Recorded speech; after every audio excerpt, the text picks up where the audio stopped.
Price lord. Women for ജീസസിൻ്റെ അനുഗ്രഹിക്കപ്പെട്ട ഒരു സെക്ഷനിലേക്ക് എല്ലാ പ്രിയമുള്ള ഒരാഴ്ചയോട് സ്വാഗതം ചെയ്യുകയാണ്. വളരെ ഒരു അനുഗ്രഹിക്കപ്പെട്ട സാക്ഷ്യവുമായിട്ടാണ് നിങ്ങളുടെ നടുവിലേക്ക് ഞങ്ങൾ കടന്നു വന്നിരിക്കുന്നത്. നമുക്ക് പ്രാർത്ഥിച്ച് ആരംഭിക്കാം. നമുക്കൊന്നിച്ച് പ്രാർത്ഥിക്കാം. പരിശുദ്ധ പിതാവേ, അനുഗ്രഹീതമാകുന്ന ഈ നല്ല സമയത്തിനായി സ്തോത്രം ചെയ്യുന്നു. തിരുസന്നിധിയിലേക്ക് ഞങ്ങൾക്കൊന്നിച്ച് കടന്നു വരുവാൻ തൊക്കണം അവിടുന്ന് ഒരുക്കിയ സാവകാശത്തിനായി സ്തോത്രം. പ്രത്യേകമായി ഞങ്ങളുടെ നടുവിലേക്ക് അവിടുന്ന് കൂട്ടിക്കൊണ്ടുവന്നിരിക്കുന്ന അവിടുത്തെ ദാസിക്കായി ഞങ്ങളങ്ങ് സ്തുതിക്കുന്നു. തൻ്റെ ജീവിതാനുഭവങ്ങൾ ഞങ്ങൾക്ക് വലിയ ആത്മീയ ബലത്തിന് കാരണമായി തീരണം. ഞങ്ങളുടെ പ്രദോഷങ്ങൾ ക്ഷമിക്കണം. ദൈവമഹത്വം ഞങ്ങളിലൂടെ വെളിപ്പെടണം. ദൈവകൃപയ്ക്കുള്ളിൽ ഞങ്ങളെ പൊതിഞ്ഞുകൊള്ളണം. പ്രാർത്ഥിച്ച് ആരംഭിക്കുന്ന സമയം മുതൽ ബെനഡിക്ഷൻ പ്രയർ വരെ പ്രത്യേക സാന്നിധ്യമുണ്ടാകണം. അനുഗ്രഹിച്ചട്ടപ്പ വൻ കാര്യങ്ങളെ ചെയ്യാൻ നീ വിശ്വസ്തനാകിയാൽ സ്തോത്രം. സന്നിധിയിലേക്ക് ഏൽപ്പിച്ച് പ്രാർത്ഥിക്കുന്നു. യേശു മൂലം ഞങ്ങൾ താഴ്മയായി ചോദിക്കുന്നു, കേൾക്കുമാറാകണമേ. ആമേൻ, ആമേൻ. ഇന്ന് നമ്മളോടൊപ്പം ജോയിൻ ചെയ്തിരിക്കുന്നത് കർത്താവിൻ്റെ ദാസി പ്രിയ സിസ്റ്റർ സീന വർഗീസാണ്. രാജസ്ഥാനിൽ നിന്നാണ് ജോയിൻ ചെയ്തിരിക്കുന്നത്. പ്രിയ സിസ്റ്ററെ നമ്മൾ സ്നേഹത്തോടെ നമ്മുടെ സെക്ഷനിലേക്ക് സ്വാഗതം ചെയ്യുന്നു. പ്രൈസ് ലോർഡ് സിസ്റ്ററെ. രാജസ്ഥാനിൽ നിന്നാണ് ജോയിൻ ചെയ്തേക്കുന്നത് അല്ലയോ? അതെ അതെ അതെ. രാജസ്ഥാനിലെ ഏതാ സ്ഥലം? ജിൻചുനു ഡിസ്ട്രിക്ട് എന്ന് പറയും. ബിലാരി ഫേമസ് ആണല്ലോ. ഓക്കെ, അത് ശരി. എന്നിട്ട് നമുക്കൊന്ന് പരിചയപ്പെടാം. നാട്ടിലെവിടെ ജനിച്ചു വളർന്നത്, ഫാമിലിയെ പറ്റി, പേരൻസിനെ പറ്റിയൊക്കെ ഒന്ന് പറയാം. Praise the Lord. എല്ലാവർക്കും ക്രിസ്തുവിന്റെ നാമത്തിൽ എൻ്റെ സ്നേഹവന്ദനം. സ്പെഷ്യലി ആസാദി ടിവിയിൽ വന്ന് എൻ്റെ ടെസ്റ്റിമണി ഒന്ന് ഷെയർ ചെയ്യാനും കർത്താവ് തന്ന വലിയ ഭാഗ്യത്തെ ഓർത്ത് സ്തോത്രം. Specially pastor Fenny, sister Shanthi, ഞാൻ ഒരിക്കലും വിചാരിച്ചതല്ല ഇങ്ങനെ കടന്നു വന്ന ഒരു സാക്ഷ്യം പറയൂ എന്നുള്ളത്. എന്നാൽ എല്ലാം ദൈവത്തിന്റെ അനുഗ്രഹത്തിന് കാരണമായി തീരട്ടെ എന്ന് ഞാൻ പ്രാർത്ഥിക്കുന്നു. എന്നെ ഒന്ന് സ്വയം പരിചയപ്പെടുത്താൻ സിസ്റ്റർ പറഞ്ഞുവല്ലോ. ഞാൻ ജനിച്ചത് എൻ്റെ സ്വന്തം ദേശം കോട്ടയം ഡിസ്ട്രിക്ട് പാല രാമപുരം എന്ന സ്ഥലത്ത് കൂടപ്പനം എന്ന ഒരു ഗ്രാമത്തിലാണ് ഞാൻ ജനിച്ചു വളർന്നത്. എല്ലാവർക്കും അറിയാം, ഞങ്ങൾ എൻ്റെ കുടുംബം എന്ന് പറഞ്ഞാൽ ഇപ്പോൾ എൻ്റെ ഫാമിലി എന്ന് പറയുന്നത് എനിക്ക് 2 കുഞ്ഞുങ്ങളാണുള്ളത്. ഒന്ന് ജോബി വർഗീസ്, മൂത്ത മോൻ. അവൻ ഫാമിലിയാണ്. എൻ്റെ മരുമോടെ പേര് എവളിൻ ജോബി എന്നാണ്. അവനൊരു കുഞ്ഞുണ്ട്, മോളെ എലിയാന. രണ്ടാമത്തെ എൻ്റെ ഫെബി വർഗീസ് എൻ്റെ മോളാണ്. അവരും ഫാമിലിയാണ്. അവര് കുടുംബമായിട്ട് 2 പേരും UK യിലായിരിക്കുന്നു. എൻ്റെ മോടെ ഹസ്ബൻഡ് പാസ്റ്ററാണ്. അവർക്ക് 2 കുഞ്ഞുങ്ങളുണ്ട്.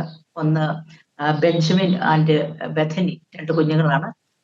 പിന്നെ എൻ്റെ ഫാമിലി എന്ന് പറയുന്നത് മീൻസ് ഞാൻ പറഞ്ഞല്ലോ, ഞാൻ ഒരു ഗ്രാമത്തിലാണ് ജനിച്ചു വളർന്നത്. ഞങ്ങൾ 10 മക്കളാണ്. 10 മക്കളിൽ ഏറ്റവും പെൺകുട്ടികളിൽ ഏറ്റവും ഇളയതാണ് ഞാൻ. എൻ്റെ എൽഡർ സിസ്റ്ററൊക്കെ എന്നെക്കാൾ ഒത്തിരിയും മൂത്തതാണ്. അങ്ങനെ ഒരു കുടുംബത്തിൽ നിന്നാണ് ഞാൻ കടന്നു വന്നത്. പിന്നെ എൻ്റെ ഹസ്ബൻഡിന്റെ ഫാമിലി എന്ന് പറയുന്ന ഒരു മാർത്തോമ കൺവെർട്ടാണ് എൻ്റെ ഹസ്ബൻഡ്. എൻ്റെ ഹസ്ബൻഡ് അവര് 2 ആണും 3 ആണും 2 പെണ്ണുമാണ്. അവരും എല്ലാവരും വിശ്വാസത്തിലല്ല. എൻ്റെ ഹസ്ബൻഡ് മാത്രമേ ആണെങ്കിൽ വിശ്വാസത്തിലുള്ളൂ. ഇതാണ് എൻ്റെ ഫാമിലി ബാക്ക്ഗ്രൗണ്ട്. സിസ്റ്ററുടെ കുടുംബ പശ്ചാത്തലം പാലായിലൊക്കെ എങ്ങനെയായിരുന്നു? വിശ്വാസപരമായിട്ടുള്ള പശ്ചാത്തലമൊക്കെ എങ്ങനെയായിരുന്നു? അറിയാമല്ലോ, പാലായി എന്ന് പറഞ്ഞാൽ അവിടുത്തെ ആദ്യത്തെ വിശ്വാസി ഞാനാണ്. ഏറ്റവും ഞാനൊരു ലുതിയാണ്, ആദ്യത്തെ വിശ്വാസി. പാലായിലെ ആദ്യത്തെ വിശ്വാസി അല്ലേ? അതെ. അതെനിക്ക് വളരെ അത്ഭുതകരമായിട്ട് തോന്നുന്നു. കാരണം ഞങ്ങളുടെയൊക്കെ നാട്ടിൽ റാന്നിയിലൊക്കെ ഞങ്ങളുടെ വല്യപ്പച്ചന്മാരുടെ കാലത്തെ വിശ്വാസം വന്നു. പക്ഷെ പാല ഒക്കെ എന്നാൽ ഇന്ന് ഒത്തിരി വിശ്വാസികളുണ്ട് അല്ലയോ? ഇന്ന് ഇഷ്ടം പോലെ ആയിട്ടുണ്ട്. അന്ന് ഞങ്ങൾക്കൊരു ബോണഗെയിൻ ക്രിസ്ത്യനെ കാണണം, ഞങ്ങൾക്ക് അറിയത്ത് പോലും ഇല്ല ഇത് എന്നതാന്ന് പോലും അറിയത്തില്ല. ഈ പെന്തക്കോസ്റ്റൽ ബോണഗെയിൻ. കാരണം ഞങ്ങൾ വളർന്നത് പാല എന്ന് പറഞ്ഞാൽ ഓൺലി കാത്തലിക്സ് ആൻഡ് ഹിന്ദുസ് ഉള്ള സ്ഥലമാണ്. പിന്നെ യഹോവ വിറ്റ്നസ്സുകാരുണ്ട്, അല്ലാതെ ഒരു CSIക്കാരോ മർത്തോമക്കാരോ ഒന്നുമില്ല. ഓരോ കാത്തലിക്സ് ആൻഡ് ഹിന്ദുസ്. അതിന്റെ ഇടയ്ക്കാണ് ഞാൻ ജനിച്ചു വളർന്നത്. ശരി. അപ്പം ഒരു നല്ല അനുഭവമാണല്ലോ നമുക്ക് കേൾക്കാനുള്ളത്. പഴയ ഒരു പാലാ വിശ്വാസി എങ്ങനെയാണ് ഇന്ന് രാജസ്ഥാനിൽ കർത്താവിൻ്റെ വേല ചെയ്യുന്നത്. അപ്പം നമുക്ക് വിശ്വാസ ജീവിതത്തിലേക്ക് ചുവടുവെച്ച അനുഭവങ്ങൾ കേൾക്കണം. അതുപോലെ തന്നെ മിഷണറി എക്സ്പീരിയൻസസ് കേൾക്കണം. കർത്താവ് ജീവിതത്തിൽ ചെയ്ത വൻകാര്യങ്ങളുണ്ട്, അത് കേൾക്കണം. ഒത്തിരി കാര്യങ്ങൾ കേൾക്കാനുണ്ട്. അതുകൊണ്ട് ഇനി അധികം ചോദ്യങ്ങളും പറച്ചിലും ഒന്നും ഇല്ലാതെ സിസ്റ്റർ ഇന്ന് കേൾക്കാൻ താല്പര്യപ്പെടുക. കണ്ടിന്യൂ ചെയ്യാം കേട്ടോ. ഞങ്ങളെ കേൾക്കാൻ റെഡിയാ. Thank you. എൻ്റെ ബാല്യകാല അനുഭവം ഞാൻ അല്പസമയം നിങ്ങളോട് ഷെയർ ചെയ്യാൻ ആഗ്രഹിക്കുകയാണ്. എൻ്റെ ബാല്യകാലം ഞാൻ എടക്കൊരി എന്ന സ്കൂളിലാണ് ഞാൻ പഠിച്ചത്. അറിയാം, ഞാനൊരു ഹിന്ദു പാരമ്പര്യത്തിൽ യേശു ആരെന്നോ യേശു എന്തിനു വേണ്ടി വന്നുവെന്നോ, യേശു എനിക്കറിയാം, യേശു എന്ന് പറയുന്നത് ആ ഒരു വ്യക്തി, ഞാൻ വിചാരിക്കുന്നത് ക്രിസ്ത്യാനികളുടെ ദൈവം മാത്രമാണ്. ഞങ്ങൾക്ക് 33 കോടി ദൈവങ്ങളുള്ള ഒരു സ്ഥലത്തു നിന്നാണ് കർത്താവായ യേശുവിന്റെ സ്നേഹം എന്നെ തേടി വന്നത്. ഒരിക്കലും എൻ്റെ ജീവിതത്തിൽ ഞാൻ ആഗ്രഹിച്ചതോ പ്രതീക്ഷിച്ചോ, അത് മാത്രമല്ല ക്രിസ്ത്യാനികൾ എന്ന് പറഞ്ഞാൽ ഞങ്ങൾക്ക് ഇഷ്ടമില്ലാത്ത ഒരു കുടുംബമായിരുന്നു എൻ്റെ. ഒട്ടും ഞങ്ങൾ താല്പര്യം, കാരണം അവിടുത്തെ കാത്തലിക്സ് എന്ന് പറഞ്ഞാല് നമുക്കറിയാമല്ലോ, മീൻസ് ഒരു ദൈവമായിട്ടുള്ള ഒരു ബന്ധമൊന്നുമില്ല. ഇപ്പോഴാണ് എനിക്ക് അതൊക്കെ മനസ്സിലാക്കാൻ പറ്റുന്നത്. അപ്പോൾ അവരെ നമുക്ക് ഫോളോ ചെയ്യാൻ പറ്റത്തില്ലാത്തൊരവസ്ഥയായിരുന്നു. അങ്ങനെ ഇരുന്നപ്പോൾ ഞങ്ങളുടെ മതമാണ്, ഞങ്ങളുടേതാണ് സത്യം, ഞങ്ങളുടേതാണ് മാത്രമാണ് നല്ലതെന്ന് വിചാരിച്ചുകൊണ്ട് മുമ്പോട്ട് പോയ ഒരു സമയമായിരുന്നു. അന്ന് ഞാൻ സ്കൂളിൽ പോകുന്ന സമയത്ത്, എൻ്റെ ബാല്യകാലം അല്പം ഓർമ്മിപ്പിക്കട്ടെ. ഞാൻ അന്ന് സ്കൂളിൽ പോകുന്ന സമയത്ത്, ഞങ്ങള് സ്കൂളിൽ പഠിച്ചുകൊണ്ടിരുന്ന സമയത്ത്, ഞങ്ങൾ കാത്തലിക്സ് പെൺകുട്ടികളും ഞങ്ങളും മാത്രമുള്ള സമയത്ത് ഞങ്ങൾ എപ്പോഴും വഴക്കുണ്ടാവും. അവര് പറയും, നിന്റെ അയ്യപ്പനെ ഒരു കൂട്ടിൽ പിടിച്ചിങ്ങനെ ഇട്ടേക്കുവാണ്. അപ്പോൾ എനിക്ക് ഏറ്റവും ഇഷ്ടം, ഞാൻ ചില സൗന്ദര്യാരാധകയായതുകൊണ്ട് ഞാൻ ഏറ്റവും ഇഷ്ടപ്പെടുന്ന ശ്രീകൃഷ്ണനെയായിരുന്നു. ഞങ്ങളുടെ ദൈവങ്ങളിൽ ഏറ്റവും സൗന്ദര്യമുള്ളത് ശ്രീകൃഷ്ണനായിരുന്നു. അപ്പൊ എനിക്ക് അപ്പോൾ അവരെന്റെ അയ്യപ്പനെ എല്ലാം ഇങ്ങനെ കുറ്റം പറയുമ്പോൾ എനിക്ക് ഭയങ്കര ദേഷ്യമായിരുന്നു. അപ്പോൾ ഞാനിങ്ങനെ പറയും, നിന്റെ യേശു, കാരണം സൗന്ദര്യം ഇല്ലല്ലോ, അവര് വരച്ചു വെച്ച ആ പടത്തിന് യാതൊരു സൗന്ദര്യം ഇല്ലല്ലോ. പടമല്ലേ നമ്മൾ യേശുവിനെ കാണുന്നത്, ആ പടമാ. ഇവരുടെ ക്രിസ്ത്യാനികളുടെ ദൈവം എന്ന് പറയുന്നത് ഈ പടത്തിൽ കാണുന്ന വികൃത രൂപമായ ഒരു കോലം, ബ്ലഡ് എല്ലാം ഇങ്ങനെ ഒലിച്ച് ആകപ്പാടെ നമ്മൾ ഇഷ്ടപ്പെടാത്ത, എന്നെ സംബന്ധിച്ചോളം എനിക്ക് ഒട്ടും താല്പര്യമില്ലായിരുന്നു. അങ്ങനെ ഇരുന്ന സമയത്താണ്, ദൈവത്തിന്റെ സ്തോത്രം, പലപ്പോഴും ഞാൻ ചിന്തിച്ചിട്ടുണ്ട്, ദൈവമേ, കാരണം എൻ്റെ ഫാദർ എന്ന് പറഞ്ഞ തികച്ചും ഒരു മദ്യപാനിയായിരുന്നു. ഞങ്ങൾ അഫ്കാരി കോൺട്രാക്ടേഴ്സ് ആയിരുന്നു എൻ്റെ ഭവനക്കാർ മുഴുവൻ. എൻ്റെ അച്ഛൻ്റെ അനിയന്മാരെല്ലാം പഞ്ചായത്ത് പ്രസിഡന്റും പഞ്ചായത്ത് മെമ്പർമാരും. അങ്ങനെ ഞങ്ങളുടെ കുടുംബ പശ്ചാത്തലം എന്ന് പറഞ്ഞാൽ നല്ല പണക്കാരുടെ ഒരു ടീം. എൻ്റെ ഫാദർ നല്ല കുടിയനായതുകൊണ്ട് ഞങ്ങൾ ഡൗൺ ആയിക്കൊണ്ടിരുന്നു. പക്ഷെ എൻ്റെ ആൾക്കാരെല്ലാം ഭയങ്കര കോടീശ്വര പ്രഭുക്കളും ഭയങ്കര ഇതുമായിരുന്നു. ആ സ്ഥാനത്ത് നിന്നാണ് എൻ്റെ അപ്പൻ എന്നെ തേടി വന്ന് പറയുമ്പോഴവരെ, എനിക്കത് പറയുവാൻ ഇന്നത് ഓർക്കുമ്പോൾ എൻ്റെ കണ്ണുകൾ നിറഞ്ഞു പോവാ. ദൈവത്തിന്റെ സ്തോത്രം. അന്ന് ഞാൻ യേശുവിനെ ഒത്തിരി അസഭ്യ വാക്കുകളെല്ലാം പറഞ്ഞിരുന്ന സമയത്താണ് യേശു എന്നെ അവിടെ നിന്ന് വിളിച്ച് വേർതിരിച്ചത്. അപ്പോൾ അങ്ങനെ വളർന്ന് ഞാനൊരു 7ാം സ്റ്റാൻഡേർഡിലെത്തിയപ്പോൾ എൻ്റെ ഒരു ചേച്ചി, എൻ്റെ കുടുംബത്തിലുള്ള എല്ലാ ചേച്ചിമാരുടെ ആഗ്രഹം എന്ന് പറയുന്നത്, ഞങ്ങൾക്ക് വലിയ പണക്കാരെ വേണ്ട, മദ്യപിക്കാത്ത, കുടിയനല്ലാത്ത ഒരു ഹസ്ബൻഡിനെ കിട്ടണം. എല്ലാവരുടെ പ്രാർത്ഥന, എല്ലാവരും അമ്പലങ്ങളിലും നേർച്ചയും എല്ലാം അതിന് നേരുമായിരുന്നു. അപ്പോഴാണ് എൻ്റെ ചേച്ചി എന്ന് പറഞ്ഞാൽ കാണാൻ നല്ല മിടുക്കിയാണ്, നല്ല സുന്ദരിയായ ഒരു ചേച്ചിയാണ്, ഭയങ്കര ഇമാജിനേഷൻ ഉള്ള ഒരു ചേച്ചിയാണ്. ആ ചേച്ചിയെ സംബന്ധിച്ചിടത്തോളം ചേച്ചിക്ക് നല്ല വിദ്യാഭ്യാസ സമ്പന്നനായ ഒരു ഭർത്താവിനെ വേണം, മദ്യപാനി അല്ലാത്ത ഒരു ഭർത്താവിനെ വേണം.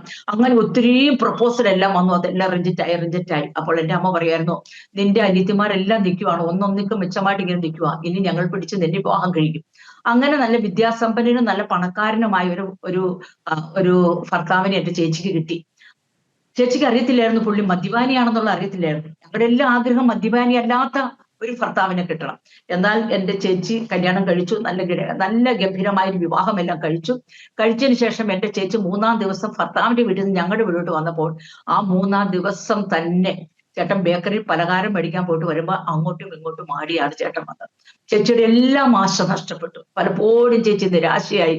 പിന്നെ ആ ചേച്ചിയുടെ, എനിക്ക് അല്പം ചേച്ചിയെ കുറിച്ച് പറയാതിരിക്കാൻ നിവൃത്തിയില്ലാണ്ടാണ് പറയുന്നത്. ചേച്ചിയുടെ ഫാദറിലോയും മദറിലോയും ആത്മഹത്യ ചെയ്തു. അവർ 2 മക്കളേ ഉള്ളൂ.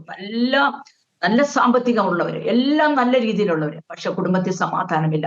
എൻ്റെ ചേട്ടനെ സംബന്ധിച്ചിടത്തോളം ഭയങ്കര മദ്യപാനി, ജീവിതത്തിൽ സമാധാനമില്ല. ചേച്ചി പലപ്പോഴും എൻ്റെ ഭവനത്തിൽ ഓടി വരുമായിരുന്നു. പക്ഷെ എൻ്റെ അമ്മ പറയായിരുന്നു, എൻ്റെ മക്കൾക്ക് വേണ്ടിയാ ഞാൻ ജീവിച്ചത്. ഒരു കാരണവശാലും അമ്മയ്ക്ക് വിഷമമുണ്ട്, പക്ഷെ ചേച്ചി പിന്നെ തിരിച്ചു കൊണ്ടുവരുന്നു. അങ്ങനെ ജീവിതത്തിൽ യാതൊരു സമാധാനമില്ലാതെ എനിക്ക് മനസ്സിലായി, പണം കൊണ്ട് നമുക്ക് തോന്നും പണം കൊണ്ടെല്ലാം നമുക്ക് നേടാൻ പറ്റും, ഒന്നുമില്ല. ഞങ്ങൾ അനുഭവിച്ചവരാണ്. അങ്ങനെ ചേച്ചി അസമാധാനമുള്ളവളായി.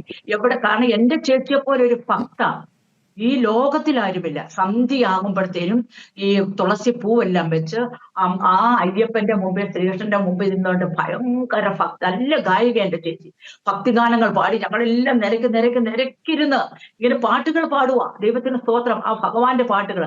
എന്നാൽ എന്റെ ചേച്ചിമാരൊക്കെ ഈ സ്വർണം കൊണ്ട് ആനയെ ഉണ്ടാക്കി അമ്പലത്തിൽ കൊണ്ട് കൊടുക്കുമായിരുന്നു. കൊച്ചു സ്വർണം കൊണ്ട് ആനയെ ഉണ്ടാക്കി. എന്നാൽ ജീവിതത്തിൽ യാതൊരു സമാധാനവും ഞങ്ങളുടെ ജീവിതത്തിലില്ലായിരുന്നു. പകലെല്ലാം എന്റെ അച്ഛൻ നോർമലാ, രാത്രി ആവുമ്പോഴത്തേനും അച്ഛൻ മദ്യപിച്ചിട്ട് വന്നിട്ട് എന്റെ അമ്മയെ അടിച്ചേ പറ്റൂ. അങ്ങനെ ആ ഒരു വളർന്ന സ്റ്റേജില് സത്യത്തിൽ ഞങ്ങൾക്ക് യാതൊരു കുഴപ്പമില്ലാത്തൊരു ഫാമിലി ആയിരുന്നു.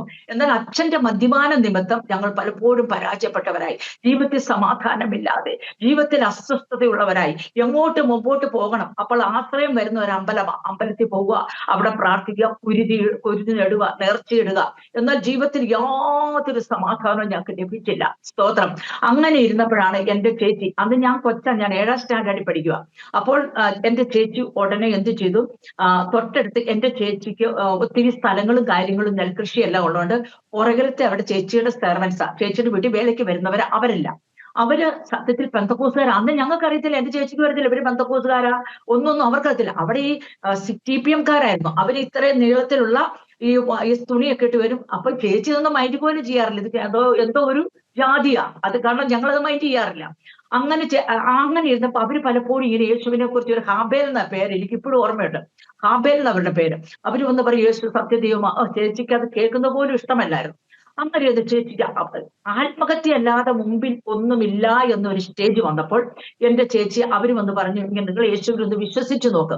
അങ്ങനെയാണ് ചേച്ചി ഓർത്തു, എന്നാ ശരി, നീ അതായത് മരിക്കാൻ പോകുന്നവർക്ക് എന്തെങ്കിലും കച്ചിത്തുരുമ്പ് കിട്ടിയാലും രക്ഷപ്പെടാമെന്ന് വിചാരിച്ച് എന്റെ ചേച്ചി എന്ത് ചെയ്തു, യേശുവിനോട് പ്രാർത്ഥിച്ചു. ഇങ്ങനെ അയ്യപ്പന്റെ മുമ്പിൽ നിന്ന് യേശുവോട് പ്രാർത്ഥിച്ചു, യേശുവെ സത്യദൈവമാണെങ്കിൽ. അങ്ങനെ ഭയങ്കര ഭക്തിയാ. എനിക്ക് അങ്ങനെ വലിയ ഭക്തിയൊന്നുമല്ലായിരുന്നു ഞാൻ, എന്നാൽ എന്റെ ചേച്ചി ഭയങ്കര ഭക്തിയായിരുന്നു. അന്ന് എന്റെ ചേച്ചി ഒരു ദൈവം സംസാരിച്ചു, ചേച്ചി യേശുവിനെ സ്വന്തം രക്ഷിതാവും കർത്താവുമായി സ്വീകരിച്ചു. പ്രിയമുള്ളവരെ, എന്നാൽ ആ ചേട്ടൻ ഇതുപോലെ ഒരു മീൻസ് ഭയങ്കര എതിരായിട്ട് വന്ന് അന്ന് രാത്രി ചേച്ചിനെ ദൈവം സന്ദർശിച്ചു. ഒരിക്കലും നമ്മളൊന്ന് മനസ്സിലാക്കണം, ഈ യേശുവിൽ കൂടിയുള്ള രക്ഷയോ യേശു ക്രിസ്ത്യാനികളുടെ ദൈവമല്ലെന്നല്ലാതെ ഞങ്ങൾക്ക് യാതൊന്നും അറിയത്തില്ലാത്ത സ്ഥിതിക്ക് അവര് വന്നു, അവർ പ്രാർത്ഥിച്ചു. എന്റെ യേശു അങ്ങനെ വലിയ ചേച്ചിക്ക് അങ്ങ് വലിയ വിശ്വാസമൊന്നും വന്നില്ല. പക്ഷെ ദൈവം കൃപയാലുവല്ല, ഇപ്പോഴല്ലേ അറിഞ്ഞ ദൈവം ദയാലുവാണ്. ദൈവം നമ്മുടെ പാപത്തിനൊത്തവണ്ണം നമ്മളോട് കണക്ക് ചോദിക്കാത്ത ആ ദൈവം ചേച്ചിയുടെ പാപങ്ങളെ ക്ഷമിച്ച് ചേച്ചിക്ക് ജീവിതത്തിൽ സമാധാനം വന്നു. ചേട്ടൻ ഇതറിഞ്ഞു, ചേട്ടൻ ഭയങ്കര പ്രശ്നമുണ്ടാക്കി. അന്ന് രാത്രിയിൽ തന്നെ വണ്ടർഫുൾ ആണത്. അന്ന് രാത്രി തന്നെ ചേട്ടന് ദർശനം കൊടുത്തു, അല്ലെങ്കിൽ ചേച്ചിക്ക് നിൽക്കുവാൻ ഒരു നിർവാഹവുമില്ലായിരുന്നു. അങ്ങ് ദർശനം കൊടുത്ത് അന്ന് ചേട്ടന് ഒരു കുടുംബമായ വിശ്വാസത്തിൽ വന്നു. പിന്നെ ചേച്ചിയുടെ ജീവിതത്തിൽ കോളിളക്കം മാത്രമായിരുന്നു. ദൈവത്തിന് സ്തോത്രം. ചേച്ചി ഞാൻ പറഞ്ഞു കേട്ടിട്ടുണ്ട്, എന്റെ ചേച്ചിയുടെ ഹസ്ബൻഡിന്റെ ചേട്ടൻ, ഇവര് പ്രാർത്ഥിക്കാനിരിക്കും, പുറകിലുള്ളവര് അവരെന്ന് പറഞ്ഞ ഈ കൊട്ടയൊക്കെ നെയ്യുന്നവരാ. അപ്പൊ അവരെ മീൻസ് നമ്മുടെ വീട്ടിൽ അങ്ങനെ അകത്തോട്ട് കയറ്റുമോ അവർക്കും ഒന്നും ഇല്ലാത്തൊരവസ്ഥയാണ്. അങ്ങനെ ഇരുന്നപ്പോഴാണ് ഇവരൊന്നും പ്രാർത്ഥനാ കാര്യം ഭയങ്കര കൈകൊട്ടി പാടല്, ഭയങ്കര ഇത്. അപ്പോഴാ ചേട്ടൻ വന്ന് എന്നും രാത്രിയും എല്ലാ ദിവസം വന്ന് വഴക്കുണ്ടാക്കുമായിരുന്നു. അവസാനം ചേട്ടൻ കഷ്ടപ്പെട്ട ഒരു കണക്കിലാണ് ആ ചേട്ടനെ ഒന്ന് മാറ്റി നിർത്തിയത്. പ്രിയമുള്ളവരെ, സ്തോത്രം. അങ്ങനെ അവര് സ്റ്റെപ്പ് ബൈ കർത്താവിന് വേണ്ടി ജീവിക്കുവാൻ തുടങ്ങി. അങ്ങനെ ഞാൻ അന്ന് 7ാം ക്ലാസ്സിൽ പഠിച്ചാണ്. 3 വർഷത്തേന് ചേച്ചിയും ഞങ്ങളുമായിട്ട് യാതൊരു കോണ്ടാക്റ്റും ഇല്ല. എന്റെ ഫാദർ പറയുമായിരുന്നു, കാരണം എന്റെ ചേച്ചിയെ സംബന്ധിച്ചിടത്തോളം അവർക്ക് ഹസ്ബൻഡ് ഉണ്ട്, അവള് പോയ വഴി പോട്ടെ എന്ന് പറഞ്ഞു. പക്ഷെ അവളുമായിട്ട്, കാരണം ഞങ്ങളുടെ കുടുംബം എന്ന് പറഞ്ഞാൽ മനസ്സിലാക്കണം, വലിയൊരു ഫാമിലിയാ. ഞങ്ങൾ 10 മക്കളാ. അങ്ങനെ എന്റെ അച്ഛനെ അനിയന്മാർക്കും എല്ലാം അങ്ങനെ ഒരു ഫാമിലിയാ, നല്ല നരികിൽ ജീവിക്കുന്ന ഒരു ഫാമിലിയാ. അപ്പൊ ആഭരണം ഊരി ഇങ്ങനെ നടക്കാന്ന് പറഞ്ഞ, ഞാൻ പറഞ്ഞില്ലേ, പാല എന്ന സ്ഥലത്ത് ഇങ്ങനെ ഒരു ജാതിയേ ഇല്ല. ഇങ്ങനെ ഒരു അതെന്തുവാന്ന് പോലും അറിയാൻ മേലത്തെ സ്റ്റേജിലാ എന്റെ ചേച്ചി ഇങ്ങനെയാകുന്നത്. അപ്പൊ പല പ്രാവശ്യം എന്റെ ചേച്ചി പോകുന്ന ഒരു ചർച്ചുണ്ട്, ചർച്ചങ്കോടില്. അവിടെ ചെന്നപ്പോൾ ഞങ്ങൾക്ക് സത്യം പറഞ്ഞാൽ ഈ പെന്തക്കോസിലെ ഇതൊന്നും അറിയത്തില്ല. അങ്ങനെ ഇരുന്ന സ്റ്റേജിലാണ് ആ 3 വർഷം ചേച്ചിയുമായിട്ട് ഞങ്ങൾ യാതൊരു ബന്ധമില്ലാത്ത ഞാൻ 10ാം സ്റ്റാൻഡേർഡിൽ എത്തുക. ഞാൻ 10ാം സ്റ്റാൻഡേർഡിൽ എത്തിയപ്പോൾ എന്റെ ചേച്ചിയുടെ വീട്ടിൽ നിന്ന് ഒരു ലെറ്റർ ഇങ്ങനെ വരുവാനിടയായി. കാരണം അവർക്ക് ഒത്തിരി വസ്തുവകകളെല്ലാം ഉണ്ട്. അപ്പോൾ അവർക്ക് ഒത്തിരി കൃഷിഭൂമി മീൻസ് ഈ നെൽകൃഷി ചെയ്തുകൊണ്ടിരുന്ന സമയത്ത് ചേച്ചിയുടെ വീട്ടിൽ ഒത്തിരി സെർവന്റ് എല്ലാം വരുന്ന സമയത്ത് ഈ കുഞ്ഞുങ്ങളെ നോക്കാൻ ആളില്ല. ആ സമയത്ത് ചേച്ചി ഒരു ലെറ്റർ വന്നു എന്റെ ഫാദറിന്റെ അടുത്ത്, സീനായിനെ ഒന്ന് വിടാമോ, ഞാൻ ഏറ്റവും ഇളയതാ, സീനായിനെ ഒന്ന് വിടാമോ. അപ്പോൾ ദൈവത്തിന്റെ ആ ഇത് നോക്കണം, ഭയങ്കര വൈരാഗ്യത്തിലും പിണക്കത്തിൽ ഇരുന്ന എന്റെ ഫാദർ എന്ത് ചെയ്തെന്നറിയാമോ? എനിക്ക് എന്നെ വിട്ടു. എന്നോട് പറഞ്ഞു, നീ അവിടെ പോയി മതമൊന്നും മാറിയേക്കരുത്. അവര് പറയുന്ന വേറെ രീതിയിലൊക്കെ ലാംഗ്വേജ് ഉപയോഗിക്കുന്നു, അവിടെ അങ്ങനെ പോയി ഒന്നും ആയേക്കരുത്. ഞാൻ അവിടെ ചെന്നു. എന്റെ പ്രിയമുള്ളവർ, ഞാൻ പറയട്ടെ, അവിടെ ചെന്നപ്പോ അവർക്ക് തെക്കനി വടക്കനി 2 വീട് ഇങ്ങനെ ഉണ്ടാക്കി വെച്ചിട്ടുണ്ട്. 2 വീടാ. അപ്പൊ ആ ഒരു തെക്കനിയുടെ ഒരു ഭിത്തി ഇടിച്ച് അവിടെ ഒരു ചർച്ച് ആക്കി വെക്കും അവര്, ഒരു ചർച്ച്. അവിടെ ഒരു പാസ്റ്റർ അവിടെ വെച്ചിട്ടുണ്ട്. ദൈവത്തിന് സ്തോത്രം. ഒരു സ്ഥലത്ത് നെല്ല് കൊയ്തുകൊണ്ടിരിക്കുന്ന സമയം അവിടെ വേലക്കാരും എല്ലാം ഉണ്ട്. അവിടെ 7 ദിവസത്തെ ഫാസ്റ്റിംഗ് ആൻഡ് പ്രയറും നടന്നുകൊണ്ടിരിക്കുക. ദൈവം എന്നെ കൊണ്ടുപോയ ആ സമയം നിങ്ങൾ നോക്കണം. അവിടെ ചെന്ന് എനിക്ക് ഇതുപോലെ ദേഷ്യം വന്നു ഒരു അവര് 7 ദിവസം ഫാസ്റ്റിംഗ് പ്രയറിൽ ഞാൻ ജനലിൽ കൂടെ ഇങ്ങനെ നോക്കി നിൽക്കുക. പ്രിയമുള്ളവരെ, എനിക്ക് ഇവിടെ കൂത്താട്ടോ, ഇവർ അന്യഭാഷയിൽ ആരാധിക്കുന്നു, ഇവർ ദൈവത്തിന് സ്തുതി പറയുന്നു, മഹിമ പറയുന്നു, അവരങ്ങ് കരയുന്നു, കൂവുന്നു എന്ന് വേണ്ടി എനിക്ക് ആകെപ്പാട് ഇറിറ്റേഷൻ. എനിക്ക് കണ്ടു നിൽക്കുവാനോ അവരെ ഉൾക്കൊള്ളുവാനോ. അവർ പറഞ്ഞ ജീസസ്, ആ പാഷ നല്ലൊരു വിദ്യാസമ്പന്നനായ പാസ്റ്ററായിരുന്നു. പാസ്റ്റർ പറയുന്നുണ്ട്, ജീസസ് ഈസ് ലിവിങ് ഗോഡ്, യേശു സത്യദൈവമാണ്, യേശു ജീവനുള്ള ദൈവമാണ്. ഇതെല്ലാം പറയുമ്പോൾ സത്യം പറയാൻ എനിക്ക് പുച്ഛമാ. എനിക്ക് കാരണമുണ്ട്. ഞാൻ ആഭരണത്തെ ഏറ്റവും കൂടുതൽ സ്നേഹിച്ചിരുന്നു. കാരണം ഞാൻ 10ാം സ്റ്റാൻഡേർഡിൽ പഠിച്ചുകൊണ്ടിരുന്ന സമയത്ത് തന്നെ 1 പവന്റെ ഒരു ജപിക്ക് എന്റെ കാതിൽ കിടന്ന്. അന്നേ എന്റെ കാത് ഇങ്ങനെ വിട്ടത്. അതുപോലെ സ്വർണ്ണപ്രേമിയാ ഞങ്ങളെല്ലാം സ്വർണ്ണപ്രേമികളാ. സ്വർണ്ണം ഇല്ലാതെ ഞങ്ങൾക്ക് അന്ന് തന്നെ ആ 10ാം ക്ലാസ്സിൽ പഠിച്ചപ്പോ തന്നെ എല്ലാം ഈ ജമിക്ക്, ഈ മാല, ഇതെല്ലാം ഉണ്ട്. അത് ഊരുക, ഇങ്ങനെ നടക്കുക എന്ന് പറഞ്ഞ് ഞാൻ ആദ്യമായിട്ട് ഇങ്ങനെ ഒരു ഗ്രൂപ്പിനെ കാണുന്നത്. കാരണം എനിക്കത് അറിയത്തില്ല. അപ്പോൾ ഞാൻ 1 ദിവസമായി, 2 ദിവസമായി, 3 ദിവസമായി, 4, 5, 6, 7ാം ദിവസം ഒരിക്കലും ഞാൻ അതിനകത്ത് കയറി ഇരുന്നില്ല. അവര് പറഞ്ഞു കയറി ഇരുന്ന് നോക്ക്. ഒരിക്കലും, ഞാനൊരു ഹിന്ദു എന്നുള്ള അഹങ്കാരം എന്റെ ജീവിതത്തിലുണ്ടായിരുന്നു. അപ്പോൾ ലാസ്റ്റ് 7ാം ദിവസമായി, നിങ്ങൾ ശ്രദ്ധിച്ച് കേൾക്കണമേ, 7ാം ദിവസമായപ്പോഴത്തേനും ഞാൻ ആ ജനലിക്കട ഇങ്ങനെ നോക്കി നിൽക്കുക. അന്ന് പെട്രോളമാക്സാ. കാരണം ഇത്ര വർഷം അന്ന് നോക്കണം, ഞാൻ 10ാം സ്റ്റാൻഡേർഡ്, ഇന്ന് ഞാൻ 61 ഇയേഴ്സ് ഓൾഡ് ഉണ്ട്. അന്നത്തെ ആ സമയം നോക്കണം, പെട്രോളമാക്സാ. അപ്പൊ ഞാൻ എന്ത് ചെയ്തു, ഏറ്റവും ലാസ്റ്റ് പ്രയർ തീരും ഒരു സാറ്റർഡേ, 1983 ജൂലൈ 23 സംഭവം നടക്കുന്നത്. 83 എന്റെ വർഷം എനിക്ക് ശരിയാണ്, ആ ഡേറ്റ് ശരിയാണ് എന്ന് തോന്നുന്നു. അല്പമൊക്കെ അങ്ങോട്ടും ഇങ്ങോട്ടും മാറാൻ ചിലപ്പോ ഡേറ്റ് മാത്രം. അപ്പോൾ ഞാൻ ആ സാറ്റർഡേ ഡേയില ഞാനൊരു തോർത്തൊക്കെ ഇങ്ങനെ ഇട്ട് ഇവരെന്നെ കാണരുതെന്ന് വിചാരിച്ചു. ഞാൻ ഏറ്റവും പുറകിൽ പോയിരുന്നു. ഞാൻ ഇങ്ങനെ പറയുവാണ്, കാരണം എന്റെ മനസ്സിൽ ഇപ്പോഴും എന്റെ അച്ഛന്റെ മദ്യപാനം നിൽക്കണം. ഇതുപോലെ നേർച്ചകളും കാഴ്ചകളും എന്റെ ചേച്ചിയും അതുപോലെ ഞങ്ങളിന്റെ 100 ഇരട്ടി അമ്പലങ്ങളിൽ കൊണ്ട പൈസയും ചെയ്യാത്ത മന്ത്രവാദങ്ങളും ഒന്നുമില്ല. ഒരു ഫലം പോലും 1% പോലും എന്റെ ചേച്ചിക്ക് അതിൽ നിന്ന് ഒരു ലാഭവും കിട്ടില്ല. അങ്ങനെ തന്നെ ഞങ്ങൾ ചേച്ചി ചെയ്ത് അത്രയും ഞങ്ങൾ ചെയ്തിട്ടില്ല. ആ ചേച്ചിയാണ് ഈ സത്യദൈവത്തെ അറിഞ്ഞ് മുമ്പോട്ട് പോയത്. അപ്പോൾ ഞാൻ ഓർത്തു എന്റെ അച്ഛന്റെ മദ്യപാനം എങ്ങനെ എഴുതിക്കണം, അപ്പൊ സുഖമരായ ഒരു ജീവിതം ഞങ്ങൾക്ക് ലഭിക്കും. അങ്ങനെ ഞാൻ പുറകിരുന്ന് പ്രാർത്ഥിച്ചു, കർത്താവ്, ഞാൻ പറഞ്ഞത്, ദൈവമേ, ഇവര് പറയുവാണ് യേശു സത്യദൈവമാണ്, യേശു ജീവനുള്ള ദൈവമാണ്. അങ്ങനെ എനിക്ക് ഒരു കാര്യം മാനുഷികമായ നിലയിൽ ഒരു രീതിയിലും എനിക്ക് ആഭരണം ഊരുക, ഞാൻ ഈ ലോകപരമായി എനിക്ക് ജീവിക്കണം. നല്ല ഡാൻസ് ഞാൻ ചെയ്യുമായിരുന്നു, നല്ല ഡ്രാമ ഞാൻ ചെയ്യുമായിരുന്നു, നല്ല ഡാൻസറായിരുന്നു ഞാൻ. സ്കൂളിലെല്ലാം ഫസ്റ്റ് മേടിക്കായിരുന്നു. നല്ല സ്പോർട്സ് താരമായിരുന്നു ഞാൻ. ആ സ്കൂളിൽ മൊത്തം സ്പോർട്സിന് കൊണ്ടുവരുന്ന ഞാനും എന്റെ ചേട്ടത്തിമാരുമായിരുന്നു. ഫസ്റ്റ് സെക്കൻഡ് എല്ലാം കൊണ്ടുവരുന്ന ഞങ്ങളായിരുന്നു. അങ്ങനെ ഒരു സ്റ്റേജ് നമ്മൾ മുമ്പോട്ട് പോയി ലോകപരമായിട്ട് എല്ലാം സുഖമുണ്ട്. ഈ അച്ഛൻ മദ്യപിക്കുന്നുള്ള ഒരു കുഴപ്പമാണ് ഞങ്ങളുടെ ജീവിതത്തിലുള്ളത്. അപ്പൊ അതിൽ നിന്നൊരു വിമുക്തി വേണം എന്ന് വിചാരിച്ചുകൊണ്ട് ഞാൻ പറഞ്ഞു, ഇവര് പറയുകയാണ് യേശു സത്യദൈവമാണെന്ന്. എനിക്ക് വിശ്വാസമില്ല. അങ്ങനെയെങ്കിൽ ജീവനുള്ള ദൈവത്തിന് സംസാരിക്കാൻ പറ്റും. ഞങ്ങളൊക്കെ അമ്പലത്തിൽ പോയി, ഞാൻ പറയാം, അതൊക്കെ എനിക്ക് ഒത്തിരി പറയാനുണ്ട്. അമ്പലത്തിൽ പോയി ഞങ്ങള് ഈ ദീപാരാധനയ്ക്ക് 41 ഡേയ്സ് ദീപാരാധനയ്ക്ക് അവിടെ പോയി. പിന്നെ പെൺകുട്ടികൾക്ക് പോകാൻ മേലാത്ത ചില സമയത്തല്ലാതെ ബാക്കി എല്ലാ സമയം 3 അമ്പലം ഉണ്ട് അവിടെ. 3 അമ്പലം. മുകളിലത്തെ അമ്പലം രാമന്റെ അമ്പലം, നടുക്കത്തെ അയ്യപ്പന്റെ അമ്പലം, താഴത്തെ ഞങ്ങളുടെ അമ്പലമാണ്. താഴത്തെ ഞങ്ങളുടെ അമ്പലം എന്ന് പറയുന്നത് ഭഗവതിയുടെ അമ്പലം. ഞങ്ങളുടെ വീട്ടുപേര് തന്നെ കാവുംപറന്ന. എന്റെ അമ്മയ്ക്ക് എന്റെ അച്ഛൻ കൊടുത്ത കുറെ സ്ഥലമുണ്ട്, 1 ഏക്കർ നിത്യ സ്ഥലമുണ്ട്. അത് കാവുംപറന്ന, കാവിരിക്കുന്ന സ്ഥലം, സർപ്പക്കാടുള്ള സ്ഥലം, കാവുംപുറം. അവിടെ സർപ്പത്തിന്റെ എല്ലാം ഇപ്പോഴും ഉണ്ടത്. അതാണ് ഞാൻ പറയുന്നത്. അങ്ങനെ ഞങ്ങൾക്ക് 2 കുളം ഉണ്ടായിരുന്നു. എന്റെ അമ്മയുടെ ആൾക്കാർ 2 കുളം, ആണുങ്ങളും പെണ്ണുങ്ങളും മാത്രം കുളിക്കുന്ന 2 കുളങ്ങൾ. അങ്ങനെയുള്ള ഒരു സ്ഥലത്ത് നിന്നാണ് ഞാനിപ്പോൾ ഇവിടെ പോയിരിക്കുന്നത്. പെന്തക്കോസ്തുകാരുടെ ആരാധനയിൽ ഏറ്റവും പുറകിൽ ഞാൻ പോയിരിക്കുക. ഒരിക്കലും എനിക്കത് അംഗീകരിക്കാൻ പറ്റത്തില്ല. ഒരിക്കലും എനിക്കൊരു പെന്തക്കോസ്തിയായിട്ട് തീരണോ, യേശുവിനെ സ്വീകരിക്കാനോ, അന്ന് എന്റെ മനസ്സെങ്ങനെയാണ്, എനിക്ക് ഒരിക്കലും യേശുവിനെ സ്വീകരിക്കാൻ പറ്റത്തില്ല. എന്നാൽ ഞാൻ ഇങ്ങനെ പറഞ്ഞു, വെറുതെ ഞാൻ പറഞ്ഞു, ഒരു അനുഭവം എനിക്ക് തന്നാൽ ഞാൻ എന്റെ യേശുവിനെ, ഞാൻ സ്വീകരിക്കാം, ഞാൻ അങ്ങയുടെ വേല ചെയ്യാം, ഞാൻ അങ്ങയ്ക്ക് വേണ്ടി ജീവിക്കാം. പ്രിയമുള്ളവരെ, ആ 1983 ജൂലൈ 23 അവിശ്വസനീയം. നല്ല അറ്റ്മോസ്ഫിയർ, കാരണം നല്ല ഒരു മഴയാട്ട യാതൊന്നുമില്ല. ടൈം 9:30 above ആയി. അവിടെ പ്രേയർ ആമേൻ പറയേണ്ട സമയമായി. ഞാൻ ഏറ്റവും ബാക്കിലിരിക്കുക. നിങ്ങൾ ചിന്തിക്കണം, ഞാൻ ഏറ്റവും ബാക്കിലിരുന്ന ഞാൻ ഒരു കറണ്ട് അടിക്കുന്ന പോലെ, എനിക്ക് പരിശുദ്ധാത്മാവ് എന്നതാണോ, ബൈബിൾ എന്നതാണോ, അത് നിങ്ങൾ മനസ്സിലാക്കണം. ഒന്നും അറിയത്തില്ല. എനിക്ക് ഹിന്ദു എന്നൊരു അഹങ്കാരമല്ലാതെ എന്റെ ജീവിതത്തിലൊന്നുമില്ല. ലാസ്റ്റ് ഒരൊറ്റ ഭയങ്കര കറണ്ടടി, കാദേശ് മരുഭൂമിയെ നടുക്കുമാറാക്കുന്ന ശബ്ദം, മരുഭൂമിയെ ആ മാൻപടകളെ പ്രസവിക്കുമാർ.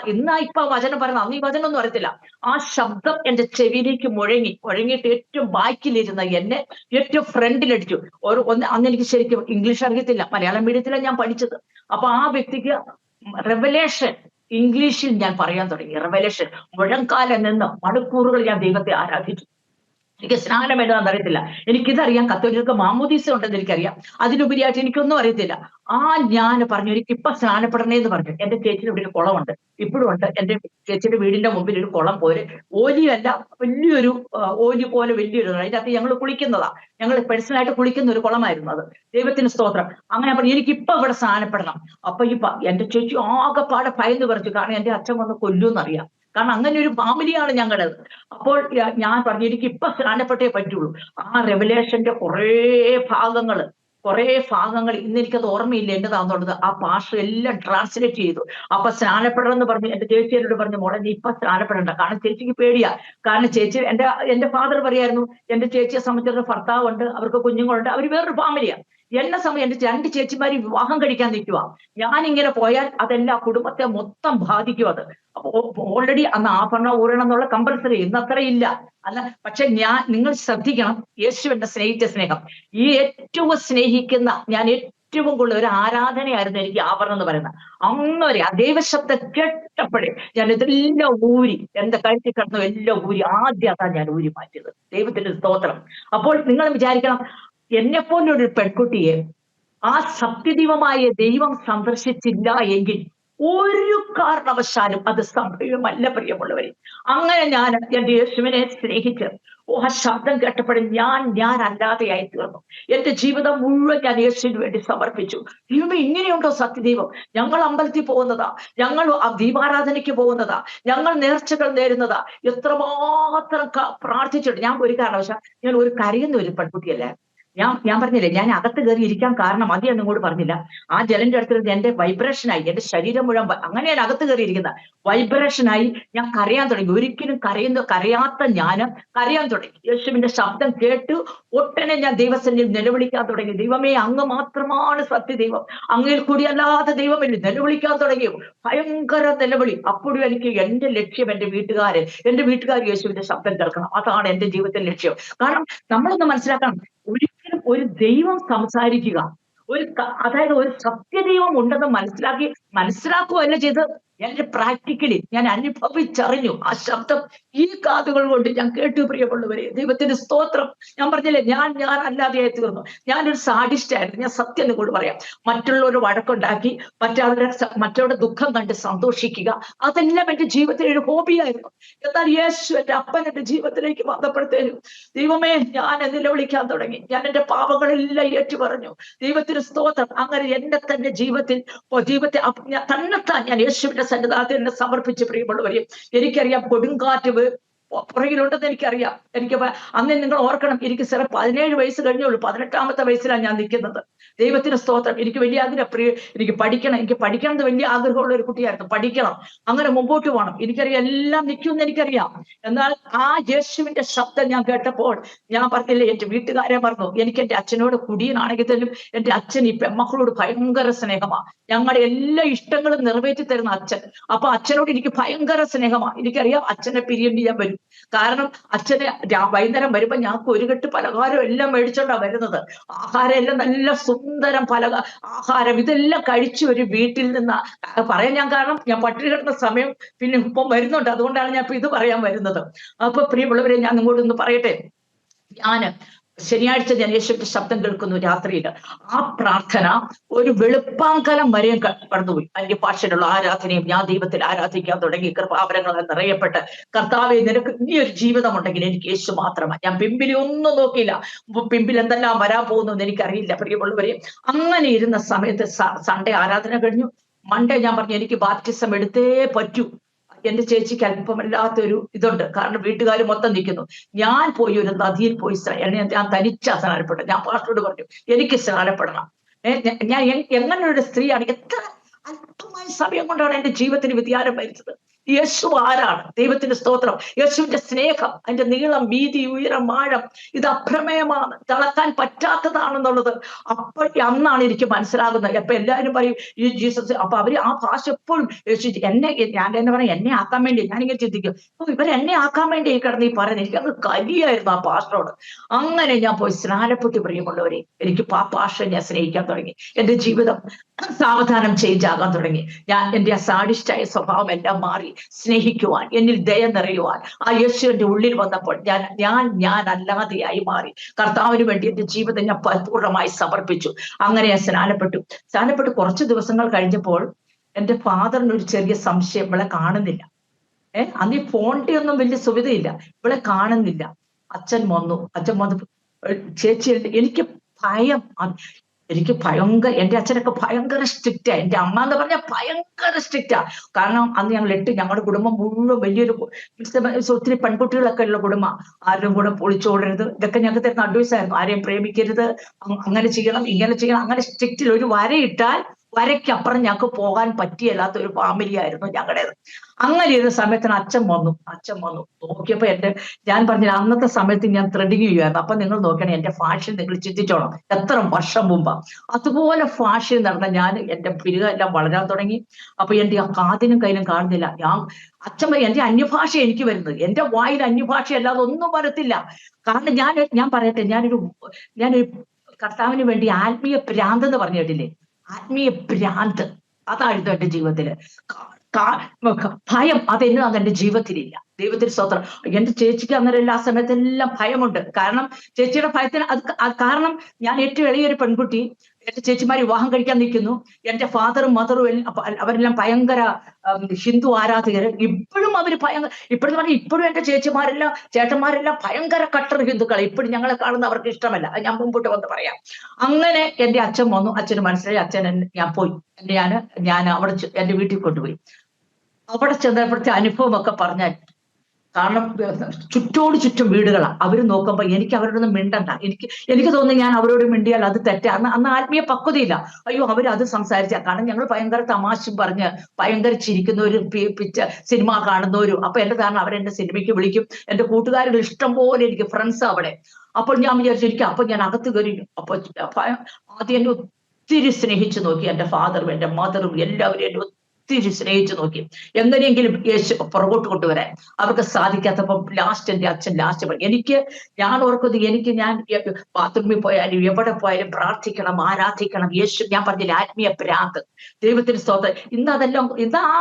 ഇപ്പോൾ ഞാൻ പറയുന്നത്, കർത്താവ് എനിക്ക് ആ ആത്മീയ ഭ്രാന്ത് തരാനാണ് ഞാൻ പറയുന്നത്. കർത്താവ് എനിക്ക് ആത്മീയ ഭ്രാന്തിൽ തന്നെ ജീവിക്കണം. ഹല്ലേലൂയ. നമ്മൾ ഓർക്കുന്നുണ്ടോ, ഈ പേപ്പട്ടി ആരെ കണ്ടാലും കടിക്കും. അത് ഇന്നോരാതൊന്നും അവർ നോക്കത്തില്ല. നീ പ്രധാനമന്ത്രി ആയിരിക്കാം, നീ രാഷ്ട്രപതി ആയിരിക്കാം, കണ്ടാൽ വിടത്തില്ല, കടിക്കും. ദൈവത്തിന്റെ സ്തോത്രം. ഇന്ന് ആ നിലയിലോട്ട് നമ്മൾ എത്തണം. നമുക്കിപ്പോ ഭയം കയറിയൊക്കെ, ഭയത്തിന്റെ ആത്മാവ് പിടിച്ച് ജയിലിലിടും, അതിടും ഇതിടും. ആ ആത്മീയ ഭ്രാന്തിലേക്ക് പോകണമെന്ന് ഞാൻ ഈയിടെ എല്ലാം കർത്താവിന്റെ സന്നാഹത്തിൽ പ്രാർത്ഥിച്ചുകൊണ്ടിരിക്കുക. ജീവിതം ഒന്നേ ഉള്ളൂ, മരണം ഒന്നേ ഉള്ളൂ. നമുക്ക് മരണം ഒന്നേ ഉള്ളൂ, നമുക്ക് ജീവിതം ഒന്നേ ഉള്ളൂ. ജീവിക്കുന്നെങ്കിൽ യേശുവിന് വേണ്ടി മാത്രം ജീവിക്കണം. ദൈവത്തിന്റെ സ്തോത്രം. അത് ഞാൻ എന്റെ അതിൽ നിന്ന് ഞാൻ അല്പം മാറിപ്പോയി. അങ്ങനെ അവിടെ ചെന്നു. അപ്പൊ ലാസ്റ്റ് അച്ഛൻ പറയും എന്നോട്, എന്റെ പൊന്നു മോനെ, പറയുന്ന അസഭ്യ വാക്കെന്ന് പറഞ്ഞ പെന്തക്കോസ്തുകാരെ പറഞ്ഞ ഒത്തിരി, അതൊന്നും നമുക്ക് ഇത് പറയാൻ പറ്റത്തില്ല. എന്റെ ആ ഫാദർ പറഞ്ഞു, ഞങ്ങള് ഇങ്ങനത്തെ ഒരു കുടുംബമാണ്, നിനക്കറിയാം. അതുകൊണ്ട് ദയവായിട്ട് നിനക്കിത് ഇവിടെ നിൽക്കണമെങ്കിൽ നിന്റെ പൊന്തു വിടണം. പൊന്തു എന്നാ പറഞ്ഞു, നിന്റെ പൊന്തു കേസ് വിടണം. രണ്ടാമത്, അല്ലെങ്കിൽ നിനക്ക് ഈ വീടുമായിട്ട് ഒരു ബന്ധവുമില്ല. ഞാൻ ഇതിപ്പരം റിലാക്സ്, ഇതിപ്പം ഞാൻ രക്ഷപ്പെട്ടു വിടാമെന്ന് പറഞ്ഞപ്പോഴേ ഞാൻ എന്ത് ചെയ്തു, അച്ഛാ അപ്പൊ കുറച്ചേരം കനങ്ങാതൊക്കെ ഇങ്ങനെ ഇരുന്നിട്ട് ഞാൻ പറഞ്ഞു, അച്ഛാ എന്നാൽ എനിക്ക് എന്റെ യേശു, ഞാൻ ഇങ്ങനെ പറഞ്ഞു, എനിക്ക് എന്റെ യേശുവിനെ ഉപേക്ഷിക്കാൻ പറ്റത്തില്ല, ഞാൻ എന്ത് വേണേലും ചെയ്യാം. അപ്പോൾ ഇന്ന് വരെ അച്ഛൻ എന്നെ അടിക്കാൻ വന്നിട്ടില്ല, ഇന്ന് വരെ അടിച്ചിട്ടില്ല എൻ്റെ അച്ഛന്. അടിക്കാത്ത ബാക്കി എൻ്റെ അമ്മയായിരുന്നു എനിക്ക് ഏറ്റവും എതിര്. നല്ലൊരു ആഹാരം പോലും എനിക്ക് അമ്മ തരത്തില്ലായിരുന്നു, എങ്ങനെയും പുറകോട്ട് കൊണ്ടുവരാൻ. ഞാൻ അത് കേട്ടു. അപ്പം പറഞ്ഞു, ഞാൻ പിന്നെ പ്രാർത്ഥിക്കാൻ തുടങ്ങി. പ്രാർത്ഥിക്കാൻ പറഞ്ഞു, നിനക്ക് പോകാം, ഭയങ്കര കരുതൽ പോകാം. ഞാൻ അവിടുന്ന് വീട് വിട്ടതാണ്. വീട് വിട്ട് എൻ്റെ ചേച്ചിയുടെ അടുത്ത് വന്നു. അപ്പൊ ചേച്ചിയുടെ അവിടെ നിൽക്കാൻ പറ്റത്തില്ല. ഉടനെ ഞാൻ ബൈബിൾ കോളേജിൽ പോയി, സെമിനാരിയിൽ ഞാൻ പോയി, ന്യൂ ഇന്ത്യ ബൈബിൾ കോളേജ് സെമിനാരിയിൽ പോയി. അവിടെ ചെന്നപ്പോൾ അവിടെ അഡ്മിഷൻ എല്ലാം കഴിഞ്ഞ ഒരു സമയമാണ്. അപ്പോൾ അവിടെ ചെന്ന് എനിക്ക് ഈ ബൈബിൾ എന്നതാണോ ഇതൊന്നും അറിയത്തില്ല. എനിക്ക് പ്രാർത്ഥിക്കാൻ മാത്രം അറിയാം. അഗപ്പെ, എപ്പോഴാണ് അഗപ്പെ, ആ യേശുവിലുള്ള സ്നേഹം, അവർണ്ണനീയമായ സ്നേഹം. കാരണം എനിക്കൊന്നും ഈ ലോകത്തിൽ ഒന്നും ഞാൻ കാണുന്നില്ല പ്രിയമുള്ളവർ, ഒന്നും ഞാൻ കാണുന്നില്ല. അപ്പോഴത്തേക്കൊക്കെ ഞാൻ പയ്യെ ക്ഷീണിക്കാൻ തുടങ്ങി.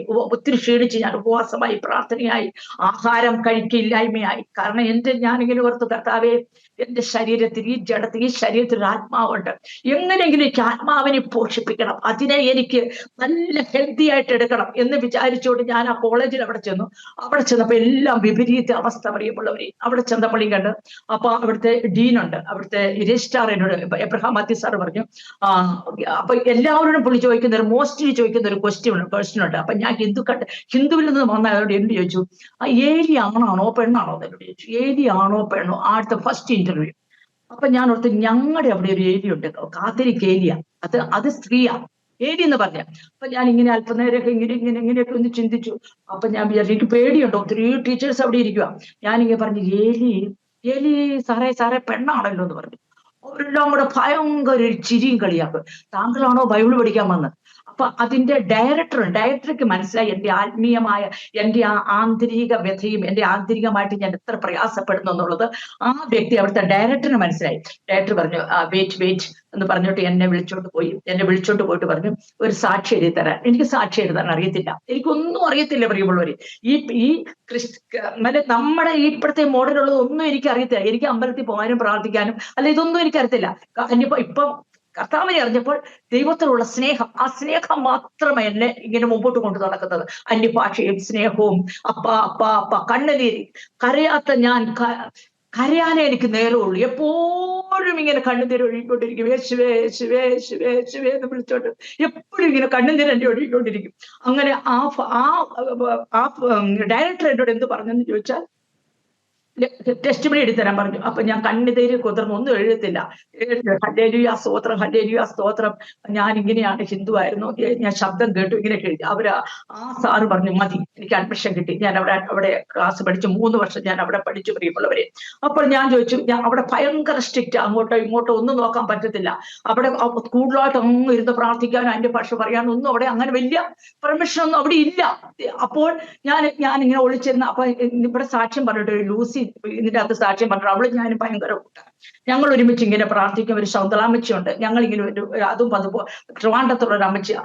ഞങ്ങൾ ഇരുന്നോണ്ട് ഇങ്ങനെ പ്രാർത്ഥനയും കാര്യവും കൃപാവരങ്ങളും എല്ലാം ജനിക്കപ്പെട്ട്, പിന്നെ എവിടെയേലും ഒരു സ്ഥലം കിട്ടിയാൽ എന്റെ മെയിൻ ആയിട്ടുള്ളത് പരസ്യോഗമായിരുന്നു. 10 പേരെ കിട്ടിയാൽ ഞാൻ ബൈബിൾ എപ്പോഴും ഇങ്ങനെ എന്റെ നെഞ്ചോട് ചേർത്ത് മാത്രമേ ഞാൻ ബൈബിൾ പിടിച്ചുകൊണ്ട് നടക്കുന്നുണ്ടായിരുന്നുള്ളൂ. 10 പേരെ കുട്ടിയെ യേശുവിന്റെ സ്നേഹത്തെ കുറിച്ച് ഞാൻ വിളിച്ചു പറയായിരുന്നു. അപ്പോൾ ഞാൻ ആ ബൈബിൾ കോളേജിൽ നിന്ന്, അപ്പൊ മറ്റു അനേർക്ക് എന്നെ അറിയത്തില്ല ഞാൻ എങ്ങനെയാ വിശ്വാസം വന്നു എന്നുള്ളത്. ഭയങ്കര സ്ട്രിക്റ്റ്. ഞാൻ പ്രാർത്ഥിക്കാൻ തുടങ്ങി, കർത്താവേ, ഞാൻ എങ്ങനെ ഇവിടെ നിൽക്കണം, ഇവിടുത്തെ സ്ട്രിക്റ്റ്, ഞാനിങ്ങനെ ഇത്ര സ്ട്രിക്റ്റിൽ എനിക്ക് പറ്റത്തില്ല, കാരണം അങ്ങോട്ട് നോക്കാൻ പറ്റത്തില്ല, ഇങ്ങോട്ട് നോക്കാൻ പറ്റത്തില്ല. അങ്ങനെ അവസ്ഥ ഞാൻ പ്രാർത്ഥിച്ച് ഞാൻ അവരെന്നെ ഒരു മാസയോഗത്തിനുണ്ട് പറഞ്ഞു, സാക്ഷ്യം പറയാന്ന് പറഞ്ഞു. അപ്പൊ എന്നോട് പറഞ്ഞു, നീ സാക്ഷ്യം പറയാൻ പറഞ്ഞു.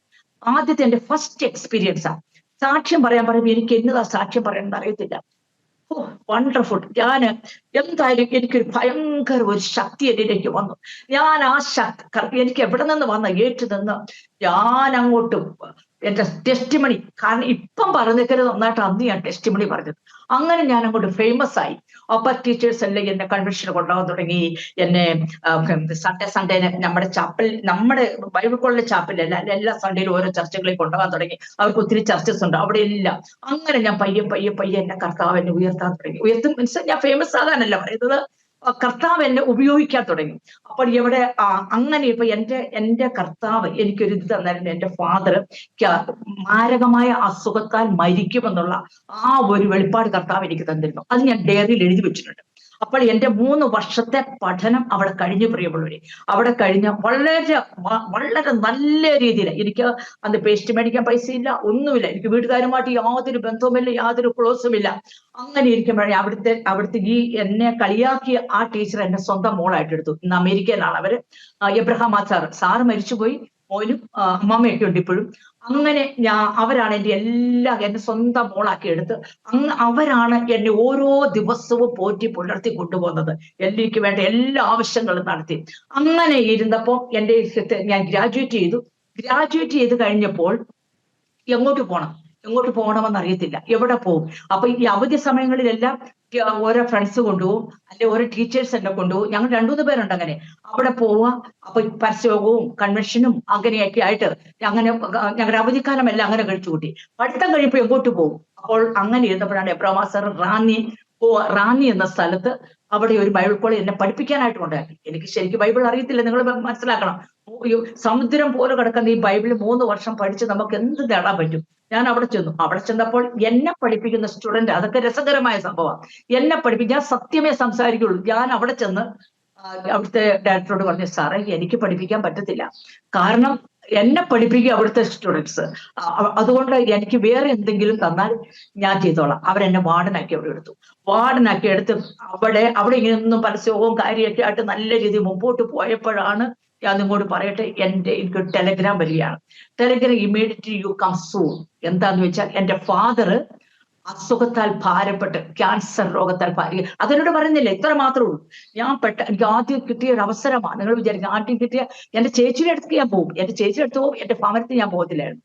ഞാൻ അവിടെ ചെന്നപ്പോൾ കോട്ടയം മെഡിക്കൽ കോളേജിൽ അച്ഛൻ ഇങ്ങനെ കറണ്ട് അടിപ്പിച്ച് ഇങ്ങനെ കിടക്കുക. ദൈവത്തിന്റെ സ്തോത്രം. മിടുക്കനായ എന്റെ ഫാദർ കണ്ടാൽ തിരിച്ചറിയത്തില്ല. ഞാൻ ആകെ തകർന്നു പോയി, പ്രിയമുള്ളവരെ. ഞാൻ ഓർത്ത്, ദൈവമേ നീ എൻ്റെ കൂടെ സംസാരിച്ചതാണല്ലോ. ഞാൻ ഓർത്ത് ഇനി ഞാൻ റിസൈൻ ലെറ്റർ അവിടെ കൊടുത്തു. ഞാൻ ഓർത്ത് നല്ലൊരു അവസരം എന്റെ ഭവനത്തിൽ കയറുവാനും എന്റെ ഫാദറിനെയൊക്കെ ശുശ്രൂഷിക്കാനും കിട്ടിയ നല്ല അവസരം പാഴാക്കാതെ തന്നെ ഞാൻ എന്റെ ഫാദറിനെ അവിടെ ശുശ്രൂഷിക്കാൻ തുടങ്ങി. കുറേ പാസ്റ്റർമാര്, പിന്നെ അച്ഛനിക്ക് പെർമിഷൻ തന്നു കുറേ പാസ്റ്റർമാര്. അപ്പൊ എന്റെ വീട്ടിൽ നിന്ന് ഇറക്കി വിട്ട് പോകുന്ന സമയത്ത് എന്റെ അച്ഛൻ എന്നോട് ഒരു വാക്ക് പറഞ്ഞിരുന്നു. ഞങ്ങൾക്ക് തരുന്നതൊക്കെ അവിടെ വീതം തരും. അപ്പൊ എന്നോട് പറഞ്ഞു, 1 സെന്റ് സ്ഥലം തരികയാണ്. എനിക്ക് സ്വത്ത് പോയിട്ട് എനിക്ക് യേശു എന്റെ എല്ലാ തങ്ങളെന്ന് പറഞ്ഞു കിടക്കുന്ന എനിക്കെങ്ങനെ വീട്ടിൽ നിന്ന് വിമുക്തരായാൽ മതി എന്ന് വിചാരിച്ചുകൊണ്ട് ഞാൻ ഇരിക്കുന്ന സമയത്താ ഞാൻ പറഞ്ഞു, എന്റെ അച്ഛാ എനിക്കൊന്നും വേണ്ട, എനിക്ക് യാതൊന്നും വേണ്ട, എനിക്ക് എന്റെ യേശുവിനെ ഒന്ന് ആരാധിക്കാനുള്ള പെർമിഷൻ മാത്രം കിട്ടിയാൽ മതി. എന്റെ മനസ്സിലാ പറയുന്നത്, ഫാദറിനോടല്ല പറയുന്നത്. അങ്ങനെ ഞാൻ എന്റെ വീട്ടിൽ എന്റെ ഫാദറിനെ കൊണ്ടുവന്നു. ഞാൻ എത്രമാത്രം കാരണം ഞാൻ എല്ലാ കൺവെൻഷനിലും ഇങ്ങനെ സാക്ഷ്യം പറയാൻ കൊണ്ടായിരുന്നു. ഞാൻ ചർച്ച കൊണ്ടായിരുന്നു. PAV സാറായിരുന്നു അന്നത്തെ ഓവർസിയർ. ആ സമയത്ത് സാർ എവിടെയെല്ലാം കൺവെൻഷന് പോകും, അവിടെയെല്ലാം എന്നെ വിളിക്കുമായിരുന്നു. ഞാൻ അവിടെ എല്ലാം കൺവെൻഷന് പോയി സാക്ഷി ഇങ്ങനെ പറയാൻ പോകും. അപ്പം ജീവിതം എന്താ പറയുന്ന ഒരു ഫാദറും മദറും എല്ലാം ആയിട്ട് സ്നേഹമായി. മദറിന് അപ്പോഴും എന്നോട് ഭയങ്കര പിണക്കമായിരുന്നു. ഫാദറിന്റെ പിണക്കം ഇല്ലാത്ത വെച്ചാൽ അച്ഛനെ ശുശ്രൂഷിക്കാൻ ഒരാൾ വേണം. കാരണം എന്റെ ഒരു ആങ്ങളയുണ്ട്, അവന് ഫാദറിന്റെ കൂട്ട് നന്നായിട്ട് മദ്യപിക്കും, നല്ല സ്വത്തൊക്കെ ഉണ്ടെങ്കിലും സമാധാനമില്ലാത്തൊരു അന്തരീക്ഷം അന്നും കുടുംബത്തിൽ ഇങ്ങനെ നടക്കുക. ആ സമയത്ത് ഞാനിങ്ങനെ പാസ്റ്റർമാരെ കൊണ്ടുപോകാൻ തുടങ്ങി. എങ്ങനെയെങ്കിലും എന്റെ യേശുവിനെ ഒന്ന് അറിയണം, എന്റെ കർത്താവിനെ ഒന്ന് അറിയണം. അച്ഛനെ കുറിച്ചുള്ള അതുപോലത്തെ ഭാരമായിരുന്നു എന്റെ ജീവിതത്തിൽ, പ്രിയമുള്ളവരെ. ഞാൻ നിങ്ങളോട് പറയാം, ആ സമയത്ത് എന്റെ അച്ഛൻ പറഞ്ഞു, ഇങ്ങനെ ശരിക്കും സംസാരിക്കാൻ വയ്യ, ത്രോട്ട് ക്യാൻസർ. ഇന്നത്തെ ഫെസിലിറ്റി അന്നില്ല. എന്റെ ഫാദർ പറഞ്ഞു, പറ്റത്തില്ല, എനിക്ക് നിന്റെ ദൈവത്തെ എനിക്ക് വിളിക്കാൻ പറ്റത്തില്ല, അതെനിക്ക് പറ്റത്തില്ല. എന്നിട്ട് ഞാൻ പ്രാർത്ഥിച്ചു എന്തുമാത്രം. ഒരു യേശുദാസ ഭാഷ, നല്ല പ്രവാചകന്മാരെ, നല്ല ആൾക്കാരെ കൊണ്ടുപോയി. ലാസ്റ്റ് എന്റെ അച്ഛൻ മരിക്കാറായി. ഞാൻ പറയട്ടെ, ഞാൻ കരഞ്ഞ് ദൈവത്തെ. അപ്പൊ ഞാൻ പറഞ്ഞു, എന്റെ ദൈവമേ, എനിക്ക് എന്റെ അച്ഛന്റെ മരണം കാണാൻ വയ്യ, കാരണം യേശു ഉണ്ടായിട്ട് മരിച്ചാൽ കുഴപ്പമില്ല. ആ അങ്ങനെ പ്രിയമുള്ളവരെ, ഞാൻ നിങ്ങളോട് പറയട്ടെ, ആ മരിക്കുന്നതിന്റെ 3 ദിവസം മുമ്പ് അച്ഛൻ എന്നെ ഇങ്ങനെ ഒന്ന് കാണിച്ചു. പേനയും കടലാസും കൊണ്ടുവരാൻ. എനിക്ക് 1 സെന്റ് തരത്തില്ല എന്ന് പറഞ്ഞ അച്ഛൻ, ഞാൻ വചനം സൂക്ഷിക്കണം, മുമ്പേ അവന്റെ രാജ്യവും നീതിയും അന്വേഷിക്കുക, അതോടുകൂടി നിനക്ക് സർവ്വവും തരും. ഞാൻ സ്വത്തിന് പ്രാധാന്യം കൊടുത്തുകൊണ്ട് പറയല്ല.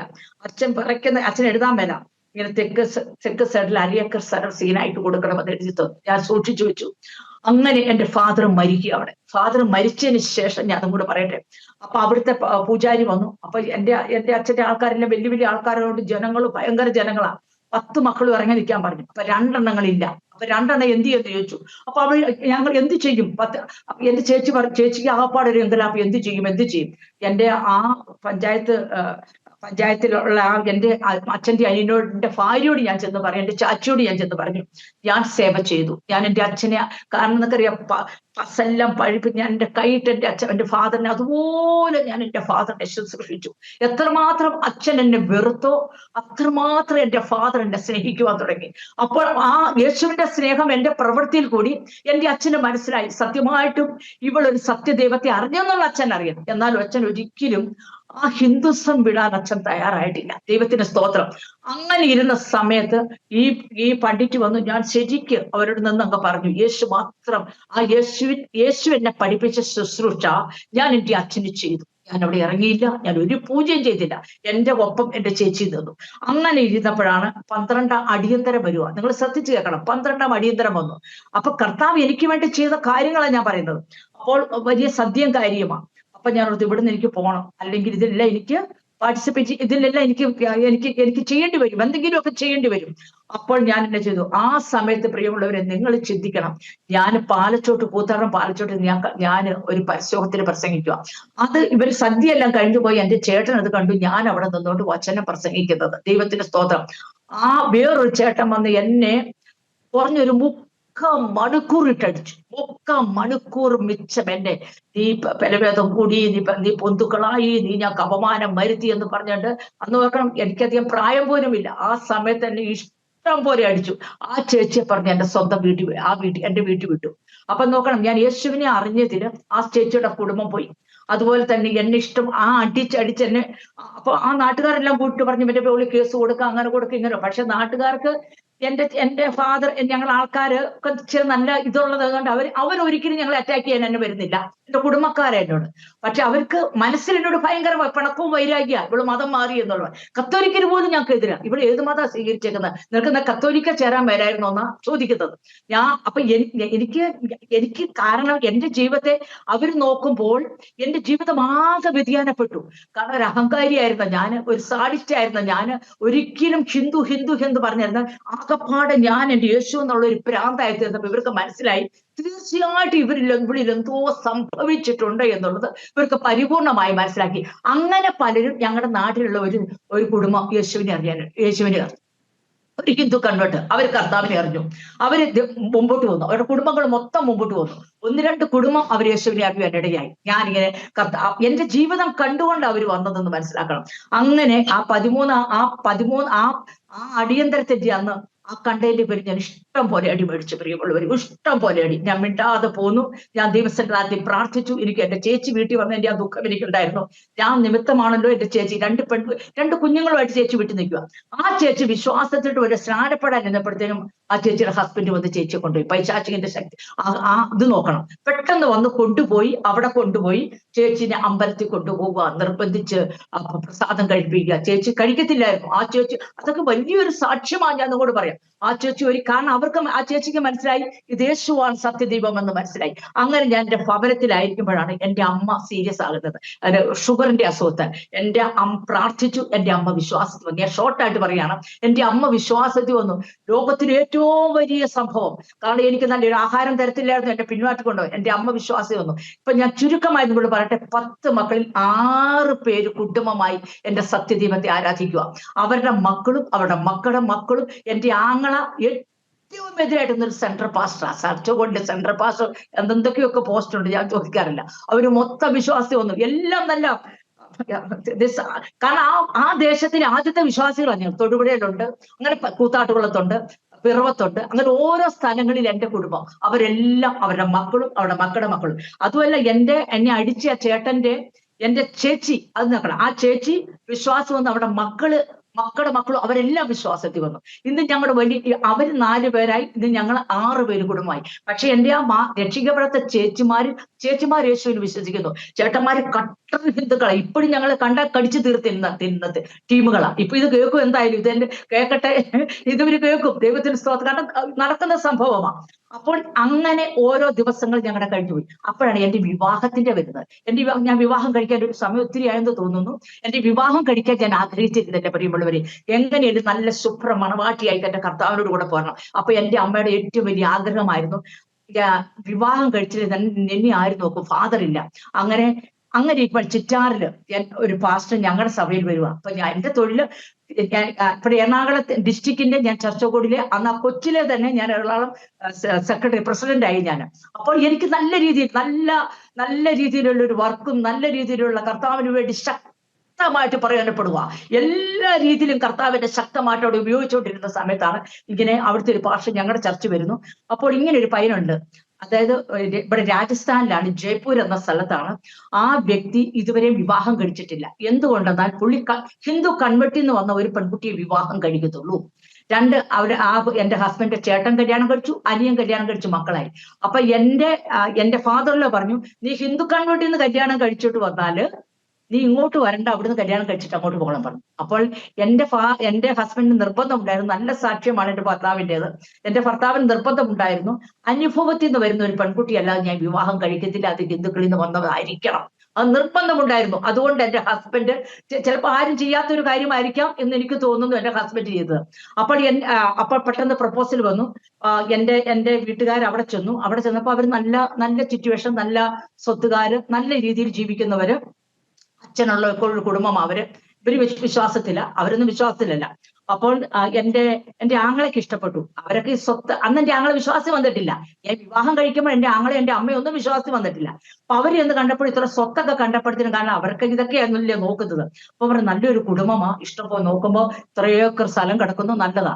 അവിടെ ഒന്ന് ഫോട്ടോ കൊണ്ടുവന്നപ്പോ എനിക്ക് ഫോട്ടോ ഇഷ്ടപ്പെട്ടില്ല. ഞാനുള്ളത് പറയാം, എനിക്ക് ഫോട്ടോ ഇഷ്ടപ്പെട്ടില്ല. ഞാൻ പറഞ്ഞു, കാരണം ഈ നോർത്ത് ഇന്ത്യക്കാരുടെ മീശയൊക്കെ ഇങ്ങനെ വെച്ചിട്ടുണ്ട്, ഒരു നൈറ്റ് ഡ്രസ് ഇട്ട ഫോട്ടോ. അപ്പൊ നമ്മൾ ബ്ലാക്ക് ആൻഡ് വൈറ്റ് ആണല്ലോ നമുക്ക് വേണ്ടത്.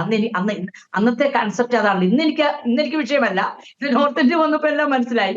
അന്ന് ആതായിരുന്നു. അയ്യോ, ഞാൻ പറഞ്ഞു, ഇതൊരു ആത്മീയനല്ല, എനിക്ക് വേണ്ട. അപ്പൊ ഞാൻ 7 ദിവസം, അപ്പൊ പാസ്റ്റർ എന്നോട് പറഞ്ഞു, ജോൺസൺ പാസ്റ്റർ എന്നോട് പറഞ്ഞു, സീന, നീ ഇങ്ങനെ നോക്കാൻ തുടങ്ങിയാല് നിന്റെ വിവാഹം നടക്കത്തില്ല. നീ നല്ലൊരു പയ്യനാണ്, നല്ലൊരു കുടുംബമാണ്, നോർത്ത് ഇന്ത്യ. എനിക്ക് നോർത്തിനെ കുറിച്ച് വിഷനില്ല. എനിക്ക് കേരളത്തിൽ നല്ല സുഖമായ ആഹാരം, സുഖമായ രീതിയിലുള്ള ജീവിതം, എല്ലായിടത്തും എന്നെ വിളിക്കുന്നു, ഞാൻ കർത്താവിന്റെ വേല ചെയ്യുന്നു, അവിടെ പോകുന്നു, ഇവിടെ പോകുന്നു. അപ്പൊ നോർത്ത് ഇന്ത്യയെ കുറിച്ചുള്ള യാതൊരു വിഷനും എനിക്കില്ല. അപ്പോൾ 7 ദിവസം ഞാൻ ഫാസ്റ്റിംഗ് ഇരുന്നു. കാരണം പാസ്റ്റർമാരെല്ലാം എന്നോട് പറയാൻ തുടങ്ങി, സീല, നീ ചെയ്യുന്നത് ശരിയല്ല. അപ്പോൾ ഞാൻ പ്രാർത്ഥിച്ച് 7 ദിവസം അന്ന് കർത്താവ് സംസാരിക്കും. അപ്പൊ ഞാൻ കർത്താവിനോട് ഒരു അക്ഷരം പറയുന്നില്ല. 7 ദിവസം എല്ലാം പറഞ്ഞ് കുറച്ച് ദിവസം കൂടെ കഴിഞ്ഞപ്പോൾ ഞാൻ കാണുവാണ്, ട്രെയിനിൽ നിന്ന് ഇറങ്ങി ഇങ്ങനെ വരുവാ, നല്ല സുന്ദരനും സുമുഖനുമായ നല്ലൊരു ബ്രീഫ് കേസ് പിടിച്ച് ഈ വ്യക്തി എന്നെ കാണിക്കുക. അപ്പൊ ഓടി അത് ഞങ്ങളുടെ ചർച്ചിൽ പോണെങ്കിൽ നിങ്ങൾ ചിന്തിക്കണം, പാലാ കൂത്താട്ടോടത്താ ചർച്ച്. ഞാൻ കുറെ നടക്കണം, 2 ബസ് കയറണം, പിന്നെ ഓട്ടോയ്ക്ക് പിടിച്ച് വേണം എനിക്ക് എന്റെ ചർച്ചിൽ പോകണം. ഇത്രയും ദൂരെയാ. എന്റെ ഫാദർ മരിക്കാറായി കിടന്നപ്പോൾ ഞാൻ ഒറ്റ സൺഡേ ഞാൻ വിടത്തില്ലായിരുന്നു. കാരണം ഞാൻ പറയും, അച്ഛനോട് പറയും, അച്ഛൻ ഞാൻ പെട്ടെന്ന് വരാമെന്ന് പറഞ്ഞു ഞാൻ ആരാധനയ്ക്ക് പോവായിരുന്നു. ആ ഒരു എല്ലാം എന്റെ ചേച്ചിമാരും എന്റെ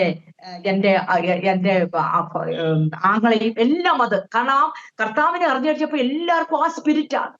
ഒന്നും സമൂഹം വിഷയമല്ല, സൊസൈറ്റി വിഷയമല്ല, കർത്താവ് എന്നൊരു ശരണം മാത്രമായിട്ട് ഇങ്ങനെ മുമ്പോട്ട് പോകുമ്പോഴാണ് ഇങ്ങനത്തെ വിവാഹം വരുന്നത്. അപ്പൊ പെട്ടെന്ന് വിവാഹം നടക്കും. വിവാഹം എന്റെ ചിന്തിക്കേണ്ടതായിരുന്നു, ആരും സഹകരിക്കാനില്ലായിരുന്നു, ആരും തന്നെ അങ്ങനെ സഹകരിച്ചില്ല. അങ്ങനെ എന്റെ വിവാഹം നടക്കുന്നു. വിവാഹം കഴിഞ്ഞ് 18ാമത്തെ ദിവസം ഞങ്ങൾ ഇവിടെ വരികയാണ്.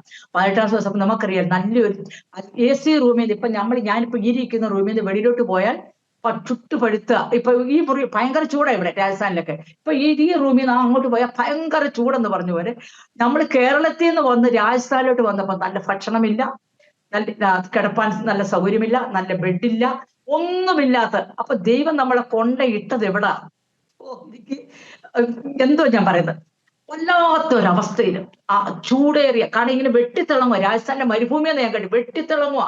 എന്നിട്ട് ഞാൻ പെറുപിറുത്തില്ല. ഇന്ന് വരെ ഞാൻ ദൈവസേന പെറുപിറുത്തിട്ടില്ല. കർത്താവെ നിന്ദിക്കുക. അപ്പൊ അവിടെ വന്നപ്പോ എന്നാ ഒരു മദ്രാസികളുടെ സഭയാണ്, മദ്രാസിയും മലയാളികളുള്ള സഭ. അവിടെ നല്ല അടി, അടി മീൻസ് അവിടെ യൂണിറ്റി ഇല്ല.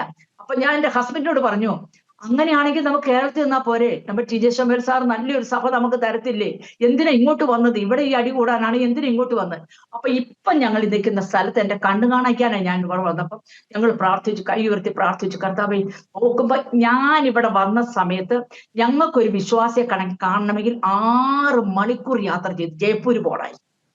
ഒരു സ്ഥലത്തും ഇന്ന് ഇവിടെ മുക്കിന് സഭയായി. ഞങ്ങൾക്ക് നമ്മുടെ കണ്ണുനീര്, നമ്മുടെ പ്രാർത്ഥന ഇന്ന് ഇവിടെ ഏജിയുടെ ചർച്ച് തന്നെ ഞാൻ പറയാം, എല്ലാ സഭയിലും ഇഷ്ടം പോലെ ആൾക്കാരുമാണ്. ദൈവത്തിന്റെ സ്തോത്രം. അങ്ങനെ ഞാൻ അവിടെ നിന്ന് ഞങ്ങൾ ഇവിടെ വരികയാണ്. ഒന്നുമില്ലാത്ത അവസ്ഥയിൽ ഞങ്ങൾ ഇവിടെ വന്ന് ഞങ്ങൾ സൺഡേ സ്കൂൾ സ്റ്റാർട്ട് ചെയ്തു. ഇവിടെ യേശു ആരെന്നോ, യേശു എന്തിനാന്ന് വന്നെന്നോ ഇവർക്കൊന്നും അറിയത്തില്ല. ഇവിടുത്തെ അനുഭവം നിങ്ങൾ ബോംബെക്കാരാ, നിങ്ങൾക്ക് നന്നായിട്ട് അറിയാം ഇവിടുത്തെ അനുഭവം എന്താണെന്നുള്ളത്. അത് പറഞ്ഞറിയിക്കാൻ പറ്റത്തില്ല നമുക്ക്. യേശു കാരണം എനിക്ക് ആഭരണമൊന്നും ഇല്ലാത്തതുകൊണ്ട് ഇതാരാ വായിക്കുക ഈ കോനെ, എനിക്കന്ന് ഹിന്ദി അറിയത്തില്ല, ഇത് ആരാന്ന് ചോദിക്കും. കാരണം അങ്ങനെ ഒരു വല്ലാത്ത അനുഭവത്തിൽ നല്ലൊരു ആഹാരമില്ല, നല്ലൊരു പാർപ്പിടമില്ല. ആ അനുഭവത്തിൽ ഞങ്ങൾ സൺഡേ സ്കൂൾ സ്റ്റാർട്ട് ചെയ്തു. ഭയങ്കര ചൂട്, ഒരു കൂളർ പോലും ഇല്ലാത്ത അനുഭവം. ആ സൺഡേ സ്കൂൾ സ്റ്റാർട്ട് ചെയ്ത് വളർന്ന് നല്ലൊരു ഗാദറിങ് അത്ഭുതങ്ങളും അടയാളങ്ങളും ഭയങ്കര സൗഖ്യവും എല്ലാമായിട്ട് ഒരു 10-12 പേര് സ്നാനപ്പെടാൻ കർത്താവ് ഞങ്ങൾക്ക് തന്നു. ആ ബാപ്റ്റിസത്തിൽ ഞങ്ങൾ കൊണ്ടുപോയത് 2 വണ്ടി പിടിച്ച് 2 ജീപ്പ് പിടിച്ചു കൊണ്ടുപോയി. ഇവിടെ എങ്ങും സ്നാനക്കുളമല്ല, അമ്പലക്കുളത്തിലാണ് ഞങ്ങളുടെ സ്നാനപ്പെടുത്തുന്നത്. അത് 2 RSSകാരായിരുന്നു എന്റെ ഡ്രൈവേഴ്സ് 2 RSSകാരായിരുന്നു.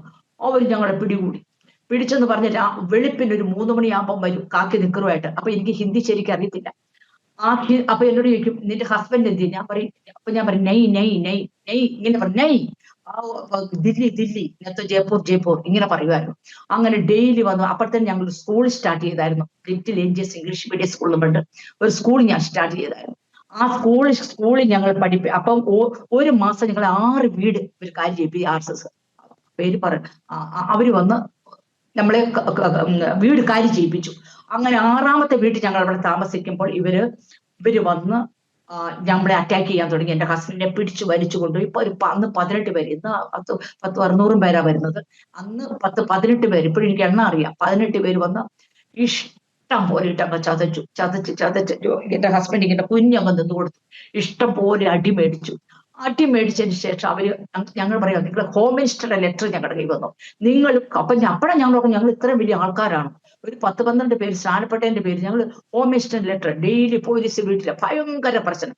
അപ്പൊ ഞങ്ങളുടെ ലീഡേഴ്സ് പറഞ്ഞു, നിങ്ങൾ ഇവിടെ നിന്ന് പൊക്കും. അപ്പൊ ഞങ്ങൾക്ക് വീട് കിട്ടാനില്ല, വീട് കാര്യമാക്കിക്കൊണ്ടിരിക്കുക. അപ്പൊ ചെയർമാന്റെ പിള്ളേരെ ഞങ്ങൾ ട്യൂഷൻ പഠിപ്പിക്കുന്ന അവർക്ക് ഈ വിവരമൊന്നും അറിയത്തില്ലായിരുന്നു. ഇങ്ങനെ ഞങ്ങൾ ആരോടും പറഞ്ഞില്ല. ഞങ്ങൾ ഒളിച്ചു കൊണ്ടു നടക്കുക. നമ്മുടെ പ്രാർത്ഥന നടക്കുന്നുണ്ട്, ഞങ്ങളുടെ ആ വീട്ടിൽ പ്രാർത്ഥന. എന്നിട്ട് ആൾക്കാരെ ഞങ്ങൾ അവിടെ ഇവിടെ എല്ലാം വിളിച്ച് ഞങ്ങൾ പ്രാർത്ഥിപ്പിക്കും. ഇങ്ങനെ ഓരോരുത്തർ, കാരണം ഈ ആൾക്കാർ നഷ്ടപ്പെടരുത്. അങ്ങനെ ആ പോലീസ്, ഞങ്ങൾ കേസ് കൊടുക്കാൻ പോയില്ല. അങ്ങനെ ഞങ്ങൾ വേറൊരു സ്ഥലത്ത് പോയി ആരാധന തുടങ്ങാൻ തുടങ്ങി. അവിടുന്ന് ഈ ചെയർമാന്റെ ആൾക്കാരെ ഞങ്ങളെ തിരിച്ചു വിളിച്ച് ഞങ്ങൾ 21 days ഫാസ്റ്റിംഗ് ആൻഡ് പ്രയർ എടുത്തു. അവരുടെ തൊട്ടടുത്ത് ഒരു റൂം തന്നു. ഞങ്ങളോട് കോവർക്കറും ഉണ്ട്. എന്റെ ഹസ്ബൻഡിന് GFAക്കാര് അന്ന് പ്രൊജക്ടർ ഞങ്ങൾക്ക് തന്നിട്ടുണ്ട്. ഞങ്ങൾ ഫിലിം മിനിസ്ട്രി, എന്റെ ഹസ്ബൻഡിന്റെ മെയിൻ. ഞങ്ങൾക്കൊരു 2 വീലർ ഉണ്ടായിരുന്നു. അതൊക്കെ ഞങ്ങൾ ഡെയിലി പോകുമായിരുന്നു. ഈ പോകാത്ത ഒരു വില്ലേജസും ഇവിടെ ഇല്ല. എന്റെ ഹസ്ബൻഡ് പോകാത്ത ഒരു കോവർക്ക് ഞങ്ങളുടെ കൂടെ ഉണ്ട്. സർവ്വ സ്ഥലത്തും ഇത് ദൈവം പറയത്തില്ല, നിങ്ങൾ സുവിശേഷം അറിയിച്ചില്ല, എത്തിച്ചില്ല എന്നുള്ളത് നമ്മുടെ ജീവിതത്തിൽ വരത്തില്ല. സർവ്വ സ്ഥലങ്ങളിലും പോയി ചോദിച്ചാൽ എന്റെ ഹസ്ബൻഡ് വൈകുന്നേരം 4 മണിക്ക് പോകും. അപ്പോഴത്തേനൊക്കെ ഞങ്ങൾക്ക് കുഞ്ഞുങ്ങളൊക്കെ ഉണ്ടായി കേട്ടോ, കുഞ്ഞുണ്ടായി എനിക്ക്. അപ്പൊ അതൊന്നും ഞാൻ പറഞ്ഞില്ല, കാരണം വലിയൊരു ഒത്തിരി നീണ്ടു പോവാ സാക്ഷി. ഞാൻ വേറൊരു സ്ഥലത്ത് സാക്ഷ്യം പറയുമ്പോൾ 2.5 മണിക്കൂർ നീണ്ടു നിന്നു. അതുകൊണ്ട് ഞാൻ ഷോർട്ടായിട്ട് പറയുക. അപ്പോൾ രാത്രി പിന്നെ എന്റെ ഹസ്ബൻഡ് വരുന്നത് 12 മണി കഴിഞ്ഞിട്ട് 1 മണിക്കാണ് വരുന്നത്. 1 മണിക്കൊക്കെയാ വരുന്നത്. അങ്ങനെ ആൾക്കാർ കൂടാൻ തുടങ്ങി. ഞങ്ങളുടെ സഭയിൽ ആൾക്കാർ കൂടാൻ തുടങ്ങി, വർദ്ധിച്ചു തുടങ്ങി. 21 ദിവസം ഫാസ്റ്റിംഗ് എടുത്തപ്പോൾ ഞാൻ കർത്താവിനോട് പറഞ്ഞു, കർത്താവ് ഞങ്ങൾ ഇവിടെ നിൽക്കുന്നത് നിശ്ചയമാണ്, നിന്റെ ഹിതമാണെങ്കിൽ ഓപ്പോസിറ്റിൽ ഒരു വീട് കിടപ്പുണ്ട്, ആ വീട് കാലിയാകാൻ പോവാ, ആ വീട് എനിക്ക് തരണം കർത്താവ് എന്ന് പറഞ്ഞു. ദൈവമക്കളെ, ഒരുപക്ഷെ നിങ്ങൾ കേൾക്കുന്ന നിങ്ങൾക്ക് നിസ്സാരമായിട്ട് തോന്നും. ഒരു കാരണവശാലും ആ നല്ലൊരു വീടാണ്, കൊച്ചൊരു വീട്ടാണ്, നല്ലൊരു വീട്. ആ വീട് ഞങ്ങൾക്ക് ഒഴിവാക്കി തന്നു. ദൈവം പ്രവർത്തിക്കുന്നത് നിങ്ങൾ കേൾക്കണം, അല്ലെങ്കിൽ ഞങ്ങൾ എങ്ങോട്ട് പോകും? ഞങ്ങൾക്ക് ഭവനമില്ല. ആ വീട് ഞങ്ങൾക്ക് കാലിയാക്കി തന്ന് ആ ഭവനത്തിൽ ഞങ്ങൾ 15 വർഷം ഞങ്ങൾ ഫ്രീ ആയിട്ട് ഒരു പൈസയും കൊടുക്കാതെ ഞങ്ങൾ ബുദ്ധിമുട്ടിയോ അതൊന്നും പറയുന്നില്ല. കർത്താവ് കഷ്ടത അനുഭവിച്ചൊക്കെ നോക്കിയപ്പോ നമ്മുടെ കഷ്ടത ഒന്നും സാരമില്ല. കാരണം എന്റെ ആൾക്കാർ, എന്റെ അമ്മാച്ചനൊക്കെ വന്ന് പറയുമായിരുന്നു, ഇവള് കല്യാണം കഴിക്കാതെ അസഭ്യ വാക്കുകൾ, ഒരു കാരണവശാലും ഇവള് ഒരു ഷെഡ്യൂൾഡ് കാസ്റ്റിനെ കല്യാണം കഴിക്കും, ഇവൾക്ക് ഒരു കാരണവശാലും ഒരു ഗതി വരത്തില്ല, ശപിച്ചിട്ടുണ്ട്. എന്റെ അമ്മയോട് പറഞ്ഞിട്ടുണ്ട്, വിഷം മേടിച്ചു തരാം, കുടിച്ച് മരിക്കാവോ, കുടുംബം നശിപ്പിച്ചെന്ന് പറഞ്ഞു. ഞാൻ ഇന്ന് പറയട്ടെ, ഇന്ന് അവരെക്കെല്ലാം മാന്യമായിട്ട് ഞങ്ങളുടെ മക്കളെയും, ഞങ്ങളുടെ എത്ര വിശ്വാസത്തിൽ വന്നവരോ അവരെ മെന്റലി, ഫിനാൻഷ്യലി, സ്പിരിച്വലി എല്ലാ തരത്തിലും ദൈവം അനുഗ്രഹിച്ച് ഞങ്ങളെ. കാരണം ദൈവം ആരും കടക്കാരനല്ല പ്രിയമുള്ളവരെ. ഇവരെല്ലാം ഞങ്ങൾക്ക് വിധി എഴുതി ഇവരെല്ലാം നശിച്ച് നാറാണക്കന്നായി പോകുമെന്ന് പറഞ്ഞ സ്ഥാനത്ത് ഇന്ന് എല്ലാ മക്കളെയും, ഞങ്ങളെല്ലാവരെയും ആ ഹിന്ദുക്കളായിരുന്ന സ്ഥിതിയിൽ നിന്ന് ഒരു 10 ഇരട്ടി ദൈവം ഞങ്ങളെ അനുഗ്രഹിച്ചു എല്ലാ നിലകളിലും. ആ ചർച്ച ഞങ്ങൾ പ്രാർത്ഥിക്കാൻ തുടങ്ങി. ഞങ്ങൾക്ക് ഒരു ബിൽഡിംഗ് വേണം. ആൾക്കാർ വർദ്ധിച്ചുകൊണ്ടിരുന്നു. ബിൽഡിംഗ് വേണമെന്ന് പറഞ്ഞു. ഇന്ന് ഞാൻ നിങ്ങളോട് പറയട്ടെ, VIP കോളനിയിൽ ഇന്നൊരു ചർച്ച് ദൈവം ഞങ്ങൾക്ക് തന്നിട്ടുണ്ട്. VIP കോളനി 3 നിലയിൽ ഒരു കെട്ടിടം. കെട്ടിടം മാത്രമല്ല, നിറച്ച ആത്മാക്കളെയും കർത്താവ് ഞങ്ങൾക്ക് തരുവാനിടയായി. അത് കഴിഞ്ഞപ്പോഴാണ് ഞങ്ങൾക്ക് ഇവിടെ പെർസിക്യൂഷൻ സ്റ്റാർട്ടായി. പെർസിക്യൂഷൻ സ്റ്റാർട്ടായി എന്ന് പറഞ്ഞാൽ അതൊരു ഭയങ്കര പെർസിക്യൂഷൻ ആയിരുന്നു. അന്നത്തെ ആ സംഭവം, അന്ന് അടിയെല്ലാം മേടിച്ചു കഴിഞ്ഞാൽ ഞങ്ങൾ ശാന്തമായിട്ട് നല്ല സ്മൂത്ത് ആയിട്ട് സഭ പോവുകയാണ്. ഇവിടെ ഞാൻ ഈ ലേഡീസിന്റെ മീറ്റിംഗ് എല്ലാം നടത്തുന്ന ഒരാളായതുകൊണ്ട് ഞാൻ ഒരു കണ്ടക്ട് ചെയ്തു, ഒരു ലേഡീസ് മീറ്റിംഗിന്റെ കണ്ടക്ട് ചെയ്തു. അന്ന് ആരും ഇവിടുത്തെ കംപ്ലൈന്റ് ചെയ്തു, പോലീസ് എല്ലാം വന്നു. അപ്പൊ ഇത്രയും ഒരു 100 above ലേഡീസ് ഞങ്ങളുടെ ഇവിടെ ഉണ്ടായിരുന്നു. അവരോടെല്ലാം ചോദിച്ചു, നിങ്ങൾ നിർബന്ധിത മതപരിവർത്തനം പറഞ്ഞു, നിങ്ങൾ നിർബന്ധിച്ചു വന്നാണ്. അവരെല്ലാം ഇങ്ങനെ കൈ ഉയർത്തി പറഞ്ഞു, ഞങ്ങൾ നിർബന്ധിച്ചല്ല, ഞങ്ങളുടെ സ്വയം ഇഷ്ടത്താൽ വന്നാന്ന് പറഞ്ഞു. അപ്പൊ ഞങ്ങളുടെ സർട്ടിഫിക്കറ്റ് നോക്കി, ഞങ്ങളുടെ രജിസ്റ്റേർഡ് ചർച്ചാണ്, ആർക്കും ഒന്നും ചെയ്യാൻ പറ്റത്തില്ല. പിന്നെ രണ്ടാമത് എന്റെ ഹസ്ബൻഡിനെ സംബന്ധിച്ചിടത്തോളം രജിസ്റ്റേർഡ് ലൈസൻസ് ടു പ്രീച്ച് എല്ലാ സർട്ടിഫിക്കറ്റും കയ്യിലുണ്ട്. അപ്പോൾ ആ പോലീസ് ഇൻസ്പെക്ടർ SHO വന്നിട്ട് പറഞ്ഞു, ഇവരെ നമുക്കൊന്നും ചെയ്യാൻ പറ്റത്തില്ല, ഇവരെ നമുക്ക് യാതൊന്നും ചെയ്യാൻ പറ്റത്തില്ല, ഇവര് പൊയ്ക്കുള്ള. അതുകൊണ്ട് RSSും എല്ലാം വെളിയിൽ വന്ന് ഭയങ്കര അങ്കാമിട്ടുകൊണ്ടിരിക്കുക. ഞങ്ങൾ ആ മീറ്റിംഗ് കംപ്ലീറ്റ് ആയിട്ട് നടത്തി. അത് കഴിഞ്ഞാണ് 4-5 മാസം കഴിഞ്ഞപ്പോ പിന്നെ ഇവര് വന്ന് ഭയങ്കര ബഹളമുണ്ടാക്കി. ഞാൻ നിങ്ങളോട് പറയട്ടെ, ഞങ്ങളുടെ മുകളിൽ കേസായി. പക്ഷെ ഞങ്ങൾ ചുറ്റും ക്യാമറ ഇങ്ങനെ വെച്ചേക്കുക. അപ്പം ഞങ്ങള് ചർച്ചിൽ ഇരുന്നോണ്ട് നോക്കും, ഇവര് വരുന്നുണ്ട്, ഇവര് അവിടെ കിടന്ന് ഭയങ്കര ബഹളമുണ്ടാക്കും. ഞങ്ങൾ കേസായി, കാര്യമായി വല്ലാത്തൊരു പ്രശ്നത്തിൽ കൂടെ കടന്നു പോവാ പ്രിയമുള്ളവരെ. അങ്ങനെ കടന്നു പോകുന്ന സമയത്ത് ഞാൻ ദൈവത്തോട് പ്രാർത്ഥിച്ചു, കർത്താവേ, നിന്റെ ഹിതം എന്താ, നിന്റെ ഇഷ്ടം എന്താണ്? പിന്നെ ഞങ്ങൾ ഇത് അപ്പൊ ഞങ്ങളുടെ മൊബൈലിൽ ട്രാക്ക് ചെയ്ത് വെച്ചേക്കുക. ഞങ്ങൾക്ക് മുമ്പോട്ട് പോകാൻ പറ്റാത്ത അവസ്ഥ. 4 വർഷം വരെ ഞങ്ങളെ ബന്ധിച്ചു. എന്നിട്ട് ഞങ്ങൾ പ്രെയർ നടത്തി. ഞങ്ങൾ പ്രെയർ നിർത്തിയില്ല. എല്ലാ സൺഡേയിലും എല്ലാ വിശ്വാസികളും വരുമായിരുന്നു. പക്ഷേ ദൈവത്തിന്റെ കൃപ, ഞാൻ പരിശുദ്ധാത്മാവിനോട് പറയും, സ്വർഗദൂതനോട് ഞാൻ കൽപ്പിക്കുമായിരുന്നു. ഇവിടെ 3-4 ഗേറ്റ് ഉണ്ട്, ഞങ്ങളുടെ ചർച്ചിന് 3 ഗേറ്റ് ഉണ്ട്. കർത്താവ്, ഈ ഗേറ്റിൽ ഒറ്റയെണ്ണ പറഞ്ഞ് ഞങ്ങളുടെ ചർച്ചയ്ക്ക് ഇറങ്ങി അനുവദിച്ചേക്കരുത് എന്ന്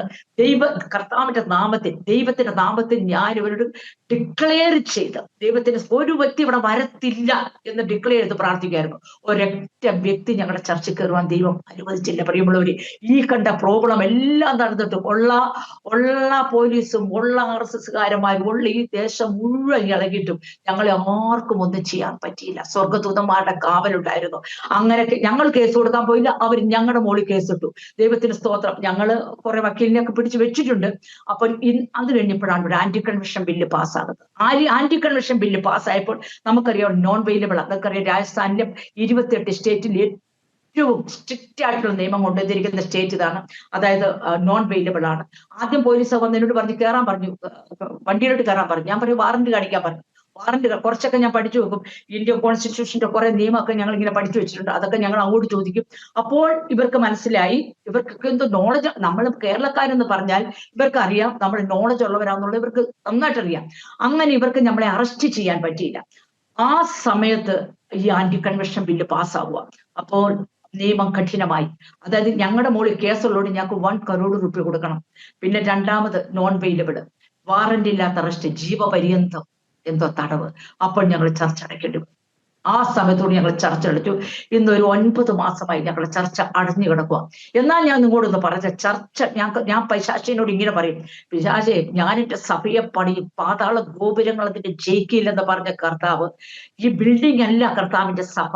ഞാനും ഇവിടെ വരുന്ന ഓരോ വിശ്വാസികളാണ്, ഓരോ വിശ്വാസികളുടെയും വീട്ടിൽ ഇവർ കയറി ഇറങ്ങി. അതായത് നിർബന്ധിത മതപരിവർത്തനം, നിങ്ങളെ നിർബന്ധിച്ച് ഒരൊറ്റ വ്യക്തി പോലും. SHO വന്ന് എന്ത് ചെയ്യും? സ്റ്റേറ്റ്മെന്റ് എടുക്കും. അപ്പൊ രാധി കാസ്റ്റ് ചോദിക്കും, ഇവിടെ ഭയങ്കര കാസ്റ്റിസം അല്ലേ. അപ്പൊ അവർ പറഞ്ഞു ഞാൻ രാജപുത്ത്, ഞാൻ ബ്രാഹ്മണന്. അവർ പറഞ്ഞു 30 ഗോളി 30 ടാബ്ലറ്റ് ഓരോ ദിവസം എടുത്തുകൊണ്ടിരുന്ന, ചങ്ങലകളാൽ ബന്ധിച്ച് കിടന്നവരാ, പൈശാചിക ശക്തിയാൽ ബന്ധിച്ച് കിടന്നവര്. ക്യാൻസർ രോഗികൾ അവരെല്ലാം ഏറ്റുനിന്നുകൊണ്ട് പറഞ്ഞു ഞാൻ ക്യാൻസർ രോഗിയായിരുന്നു, യേശു എന്നെ സൗഖ്യമാക്കി. പിന്നെ മറ്റു ഞാൻ 30 ടാബ്ലറ്റ് എടുക്കുമായിരുന്നു, ഇവിടെ വന്നാൽ ഞാൻ സൗഖ്യമായത്. ഒരു സ്ത്രീ പറഞ്ഞു ഞാൻ ചങ്ങലയാൽ ബന്ധിക്കപ്പെട്ടിരുന്ന എന്റെ യേശു എന്നെ സൗഖ്യമാക്കിയതാ. അപ്പൊ അങ്ങനെ അനേകര് വന്ന് സാക്ഷ്യം പറഞ്ഞു. ഇവർക്കൊന്നും അപ്പൊ SHO തന്നെ അങ്ങ് മാറി നിന്ന് അവരോട് പറയും ഇവരെ നമുക്ക് ഒന്നും ചെയ്യാൻ പറ്റത്തില്ല, ഇവിടെ വരുന്നവര് മുഴുവൻ ഇവരുടെ കൂടെ. കാരണം എല്ലാം ഞാൻ പറയും യേശുവിന്റെ സ്നേഹത്താൽ പിടിക്കപ്പെട്ട വിശ്വാസികളാണ് ഞങ്ങളുടെ മൊത്തം വിശ്വാസികൾ. ഇന്ന് വരെ ദൈവത്തിന്റെ കൃപയാൽ ഒരൊറ്റ എണ്ണം പിന്മാറിപ്പോയിട്ടില്ല. ഡെയിലി ഞങ്ങളുടെ ഓൺലൈൻ മീറ്റിംഗ് നടക്കുന്നുണ്ട്, ദൈവത്തിന്റെ സ്തോത്രം. അതുപോലെ തന്നെ എല്ലാം ഇപ്പോഴും പുതിയ പുതിയ ആത്മാക്കൾ. ഈ മിനിഞ്ഞാന്ന് നടന്ന ഒരു സംഭവം ഞാൻ നിങ്ങളോട് പറയാം. ഈ മിനിഞ്ഞാന്ന് നടന്ന ഒരു ചെറിയ സംഭവം. എന്റെ ഹസ്ബൻഡ് ഒരോത്തേക്ക് പോവുക. അപ്പോൾ ഒരു ഫാമിലി ഇവിടെ വന്നു. ഇവിടെ ഞങ്ങൾ പറഞ്ഞാൽ ഒളിച്ചും പാത്തും എല്ലാം വരുന്നത്. കാരണം ഇവിടെ ഈ VIP കോളനി ആയതുകൊണ്ട് എല്ലാ വീടുകളിലും ക്യാമറ. ഇവിടെ ഒരു വ്യക്തി കണ്ടാൽ അവർക്ക് മനസ്സിലാവും. അവരിവിടെ വന്നു, ഞാനിവിടെ ഇരുത്തി, വിസിറ്റ് റൂമിൽ ഇവിടെ ഇരുത്തി. അവർ വന്ന് അല്പം സംസാരിച്ചപ്പോഴും ഇവിടെ ആകെപ്പാടെ നിറമെല്ലാം മാറി, വല്ലാത്തൊരവസ്ഥ. അയ്യോ ഇവര് പറയാൻ തീയാണ് ഇവിടെ, ആകെ തീയ എന്ന് പറഞ്ഞു ഭയങ്കര ബഹളം. ആ സോഫ ഇട്ട് മലത്തും ഇവര് അലറിക്കുവാൻ തുടങ്ങി. ഞാൻ പിന്നെ പെട്ടെന്ന് എല്ലാ ഗേറ്റും അടച്ചു പെറുക്കി. ഞാൻ ഓർത്ത് ദൈവമേ, കാരണം എന്റെ ഹസ്ബൻഡ് ഇതെല്ലാം ഈ ഇങ്ങനെയുള്ളവർക്കെല്ലാം വേണ്ടി പ്രാർത്ഥിക്കുന്നത്, ഞാൻ പുറകിൽ നിന്ന് പ്രാർത്ഥിക്കുള്ളൂ. ഞാൻ നിങ്ങളുടെ ഈ മിനിഞ്ഞാന്ന് നടന്ന സംഭവം എന്റെ ഉള്ളിൽ ഒരു ശക്തി, ദൈവത്തിന്റെ സ്തോത്രം. കാരണം എപ്പോഴും നമ്മൾ ദൈവസന്നിധിയിലാണല്ലോ. കർത്താവേ ഇതിവരെ യേശു, ഞാൻ ഒറ്റ ശബ്ദം പറഞ്ഞു, യേശുവിന്റെ അധികാരമുള്ള നാമത്തിൽ come out in the name of Jesus. അല്ല ഇവിടെ വന്നിരിക്കുന്ന മുഴുവൻ പൈശാച ശക്തിയാൽ പിടിക്കപ്പെട്ടവരെ ഇവിടെ വന്നിരിക്കുന്ന ഞങ്ങളുടെ സഭയിലുള്ള ഒരു 80% ആൾക്കാരും അതാ. അപ്പൊ ഇതിപ്പോ ഞാൻ തനിച്ചുള്ളൂ. ഭർത്താവിങ്ങനെ നോക്കിയിരിക്കുക, ഭർത്താവിങ്ങനെ വല്ലാതെ പേടിച്ചിരിക്കുക. ഒറ്റ വാക്കിന് യേശു സത്യം. എന്റെ ഈ ശബ്ദം കേൾക്കുന്ന നിങ്ങളോട് എനിക്ക് പറയാനുള്ള, എന്റെ കാണികളോട് നിങ്ങൾക്ക് പറയാനുള്ളത്, യേശു ഒരു ദൈവമാണെന്നുള്ളത് ഞങ്ങൾ ഓരോ സെക്കൻഡിലും ഓരോ നിമിഷത്തിലും ഞങ്ങൾ അനുഭവിച്ചറിയുന്നവരെ. എനിക്കറിയാം എന്നെ കേൾക്കുന്നവര്, എന്റെ റിലേറ്റീവ്സ് എല്ലാം ഇത് കേൾക്കുമെന്നുള്ളറിയാം. എനിക്ക് നേരിട്ട് എന്നവരോട് പറയാൻ പറ്റിയില്ലെങ്കിലും ഞാൻ നിങ്ങളോട് പറയട്ടെ, യേശു മാത്രം, ജീസസ് ഈസ് ഓൺലി വേ. യേശു മാത്രമാണ് സത്യദൈവം എന്ന് ഓരോ നിമിഷം. മിനിഞ്ഞാന്ന് നടന്ന സംഭവം, ആ പൈശാചിനാൽ ബന്ധിക്കപ്പെട്ട വ്യക്തി ഒറ്റ വാക്കിനാൽ യേശു നമ്മുടെ ഇതുകൊണ്ടല്ല, യേശു അവരെ സൗഖ്യമാക്കി. അങ്ങനെ ഓരോ നിമിഷവും. ഇന്ന് ചർച്ച് ബിൽഡിംഗ് അടവാണെങ്കിൽ തന്നെ ഒറ്റ വിശ്വാസി പിന്മാറി പോകാൻ ദൈവം അനുവദിച്ചിട്ടില്ല. പുതിയ ആത്മാക്കൾ ഇപ്പോഴും കടന്നു വരുന്നു. എന്റെ മക്കളെ ദൈവം എല്ലാ നിലകളിലും എന്റെ മക്കളെ ദൈവം പാലിച്ചു. ദൈവത്തിന്റെ സ്തോത്രം. എന്റെ മോള് കുടുംബമായിട്ട് കർത്താവിന്റെ വേല ചെയ്യുന്നു.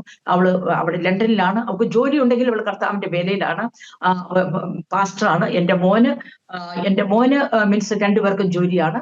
എന്റെ മോന് നല്ലൊരു എഞ്ചിനീയറാണ്. എന്റെ മരുമോൾ ഒരു ഡോക്ടറാണ്. അവര് ലണ്ടനിൽ നിന്ന് കുറച്ചുകൂടെ ദൂരെയാണ് അവർ താമസിക്കുന്നത്. അവർ 1.5 മണിക്കൂർ ദൂരെയുണ്ട്. ഞാൻ പറഞ്ഞ ദൈവം ആരുടെയും കടക്കാരല്ല. യേശു ആരുടെയും കടക്കാരല്ല. നീ ശപിക്കപ്പെട്ടു പോകും, നീ നശിച്ചു പോകും, നിനക്കൊന്നും ഉണ്ടാകത്തില്ല, നിനക്കൊന്നും തരത്തില്ല എന്ന് പറഞ്ഞ ആ ഓരോ വാക്കും പലപ്പോഴും എന്റെ ചെവിയിൽ മന്ത്രിക്കും. ഞാൻ ഒരിക്കലും ഭൗതികത്തിന് വേണ്ടി പ്രാർത്ഥിച്ചിട്ടുമില്ല. ഞാൻ ഉള്ളത് നിങ്ങളോട് പറയാം. എനിക്കെങ്ങനെയും 10 ആത്മാക്കൾ നമ്മൾ അറിഞ്ഞ സത്യം ജീവിതങ്ങൾ അറിയണം. ഇവരെ എങ്ങനെയും സ്വർഗത്തിൽ കൊണ്ടുപോകണം. ഈ പെർസിക്യൂഷൻ എല്ലാം വർദ്ധിച്ചപ്പോഴത്തേനും എന്റെ ആൾക്കാരെല്ലാം പറഞ്ഞു, ഇങ്ങോട്ട് വാ, നീ ഇങ്ങോട്ട് വാ, എന്തിനാ അവിടെ കഷ്ടപ്പെടുന്നത്. ഞങ്ങൾ നാട്ടിലൊരു ഭവനം ഉണ്ടായിരുന്നു, അതും വിറ്റിട്ട് ഇവിടെ വന്ന് 6 മാസം കഴിഞ്ഞപ്പോൾ പെർസിക്യൂഷൻ സ്റ്റാർട്ട് ചെയ്തത്. അപ്പൊ കർത്താവിന്റെ ഇഷ്ടം എന്താ? നീ ഇവിടെ കിടക്കണം, നീ ഇവിടെ ഇരിക്കുക. നിനക്ക് ഈ രാജസ്ഥാനികൾക്ക് വേണ്ടി നമ്മളെ പോലുള്ളവർ മാറിയാൽ ഈ ജനം എങ്ങനെ രക്ഷിക്കപ്പെടും? ഈ ജനങ്ങൾ എങ്ങനെ വിശ്വാസത്തിലോട്ട് വരും? ആ യേശുവിന്റെ സ്നേഹത്തിന്റെ നീളം, വീതി, ഉയരം, ആഴം അറിഞ്ഞവർക്ക് മാത്രമേ അത് മനസ്സിലാക്കാൻ പറ്റത്തുള്ളൂ. പ്രിയമുള്ളവരെ, എനിക്ക് എന്റെ ഏറ്റവും വലിയ ആഗ്രഹമായിരുന്നു പിള്ളേരെ ബെസ്റ്റ് സ്കൂളിൽ വിട്ട് പഠിപ്പിക്കണം. പക്ഷേ ഫിനാൻഷ്യൽ കണ്ടീഷനൊക്കെ അന്നല്പം മോശമായതുകൊണ്ട് ഉടനെ ഞാൻ ടീച്ചിങ് ചെയ്യാൻ തുടങ്ങി. ഞാൻ സ്കൂളിൽ പോകാൻ തുടങ്ങി, പഠിപ്പിക്കാൻ സ്കൂളിൽ പോയി. അവിടെ ചെന്ന് ഇത്രയും ടീച്ചേഴ്സ് എല്ലാം ഉള്ള സ്ഥലത്തും ഒരു കാരണവശാലും അവിടുത്തെ ഒരു ബെസ്റ്റ് ടീച്ചർ ആകാനുള്ള ക്വാളിറ്റി എന്നെ സംബന്ധിച്ചിടത്തോളം എനിക്കില്ല എന്ന് തോന്നി. എന്നാൽ അവിടെ പഠിപ്പിക്കാൻ ഞാൻ കയറി. അവിടെ എല്ലാ സുവിശേഷം പറഞ്ഞു. എല്ലാ ഡിസംബറിലും 25th ഞങ്ങൾ അവിടെ പ്രോഗ്രാം ചെയ്യുമായിരുന്നു. ഞങ്ങളുടെ കുഞ്ഞുങ്ങൾ, എന്റെ മോനും മോളും അവിടെ വരുമായിരുന്നു. ഞങ്ങൾ അവിടെ പോയി ഡാൻസ് രൂപേണയും എല്ലാം ചെയ്ത് ഡ്രാമയൊക്കെ കളിച്ച് എല്ലാവരും സുവിശേഷം അറിയാൻ തുടങ്ങി. അപ്പോൾ സുവിശേഷം അറിയാത്ത ഒരു വ്യക്തി പോലും അങ്ങനെ ഇല്ലായിരുന്നു എന്ന് എനിക്ക് പറയാൻ പറ്റും. രണ്ടാമത്തെ എന്റെ വിഷയം എന്ന് പറഞ്ഞാല്, ഞാൻ അവിടെ പഠിപ്പിച്ചുകൊണ്ടിരുന്ന സമയത്ത് തന്നെ എനിക്കൊരു രോഗമെന്ന് പറഞ്ഞാൽ, അല്ല ചെറുപ്പത്തിൽ എനിക്ക് രോഗം എന്നാന്ന് പോലും അറിയത്തില്ല, ഒരു തലവേദന പോലും എനിക്ക് വരാറില്ല. അങ്ങനെ ചെയ്തപ്പോ എനിക്ക് പയ്യെ തലകറക്കം തുടങ്ങി.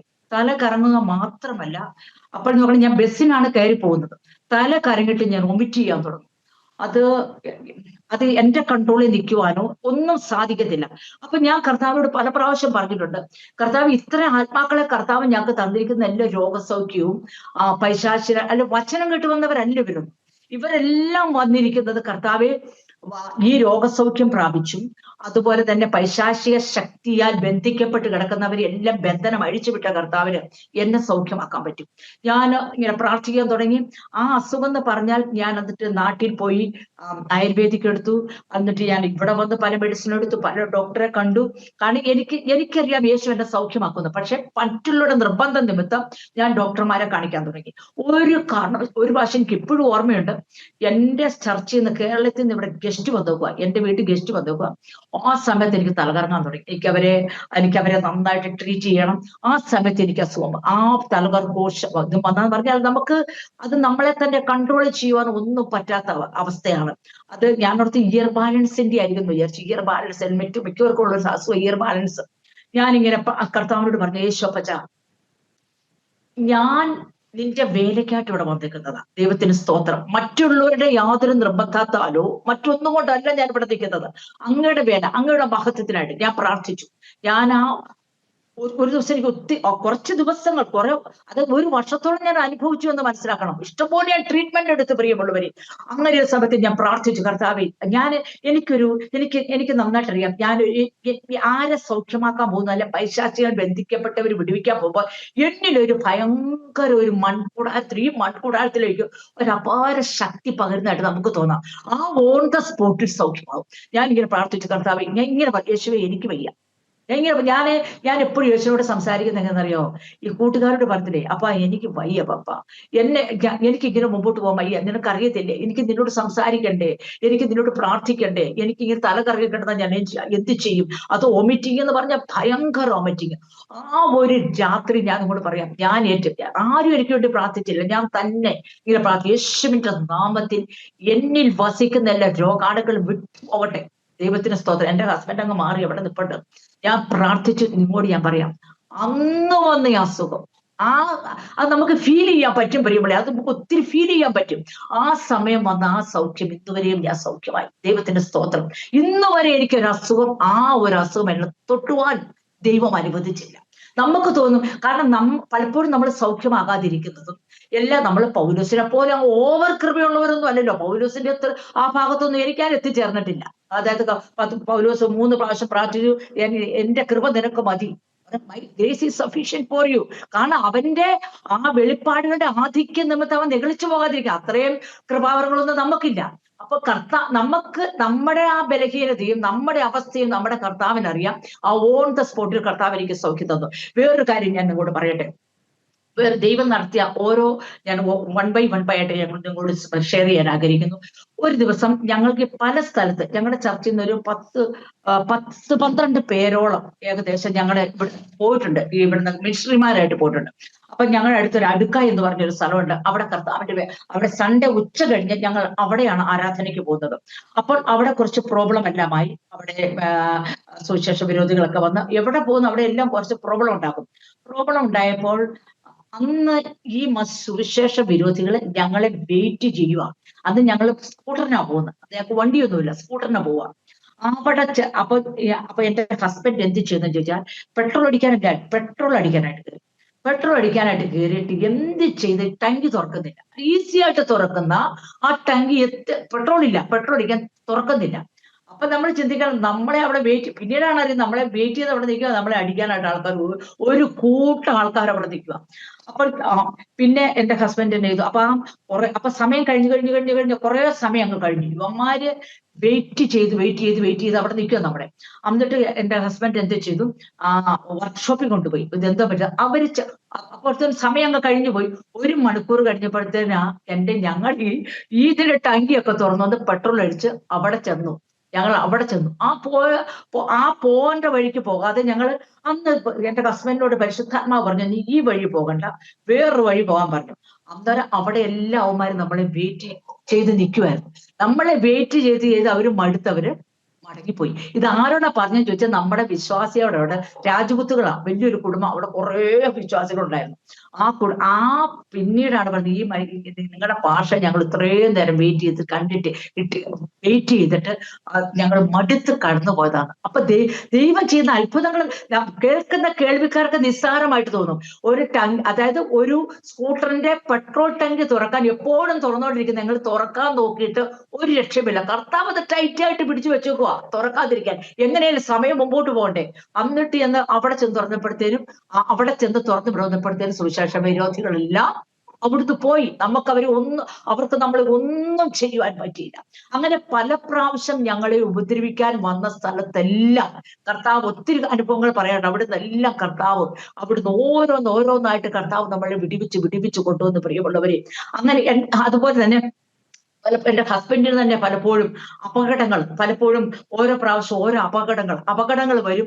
അപ്പൊ ഓരോ സ്ഥലത്തും കർത്താവ് ഇങ്ങനെ സംസാരിക്കും, നീ ആ വഴി പോകരുത്, ഈ വഴി ഇതൊക്കെ ഇപ്പൊ തന്നെ ചെയ്യുന്നത് അങ്ങനെയാ. ഇപ്പൊ ഡെയിലി പ്രയർ വാക്കിന് പോകുന്നുണ്ട്. അപ്പോ പോകുന്ന സ്ഥലത്ത് പരിശുദ്ധാത്മാവ് ഓരോ ഗൈഡൻസ് ചെയ്യും, ആ വഴി പോകരുത്, ഈ വഴി പോകരുത്.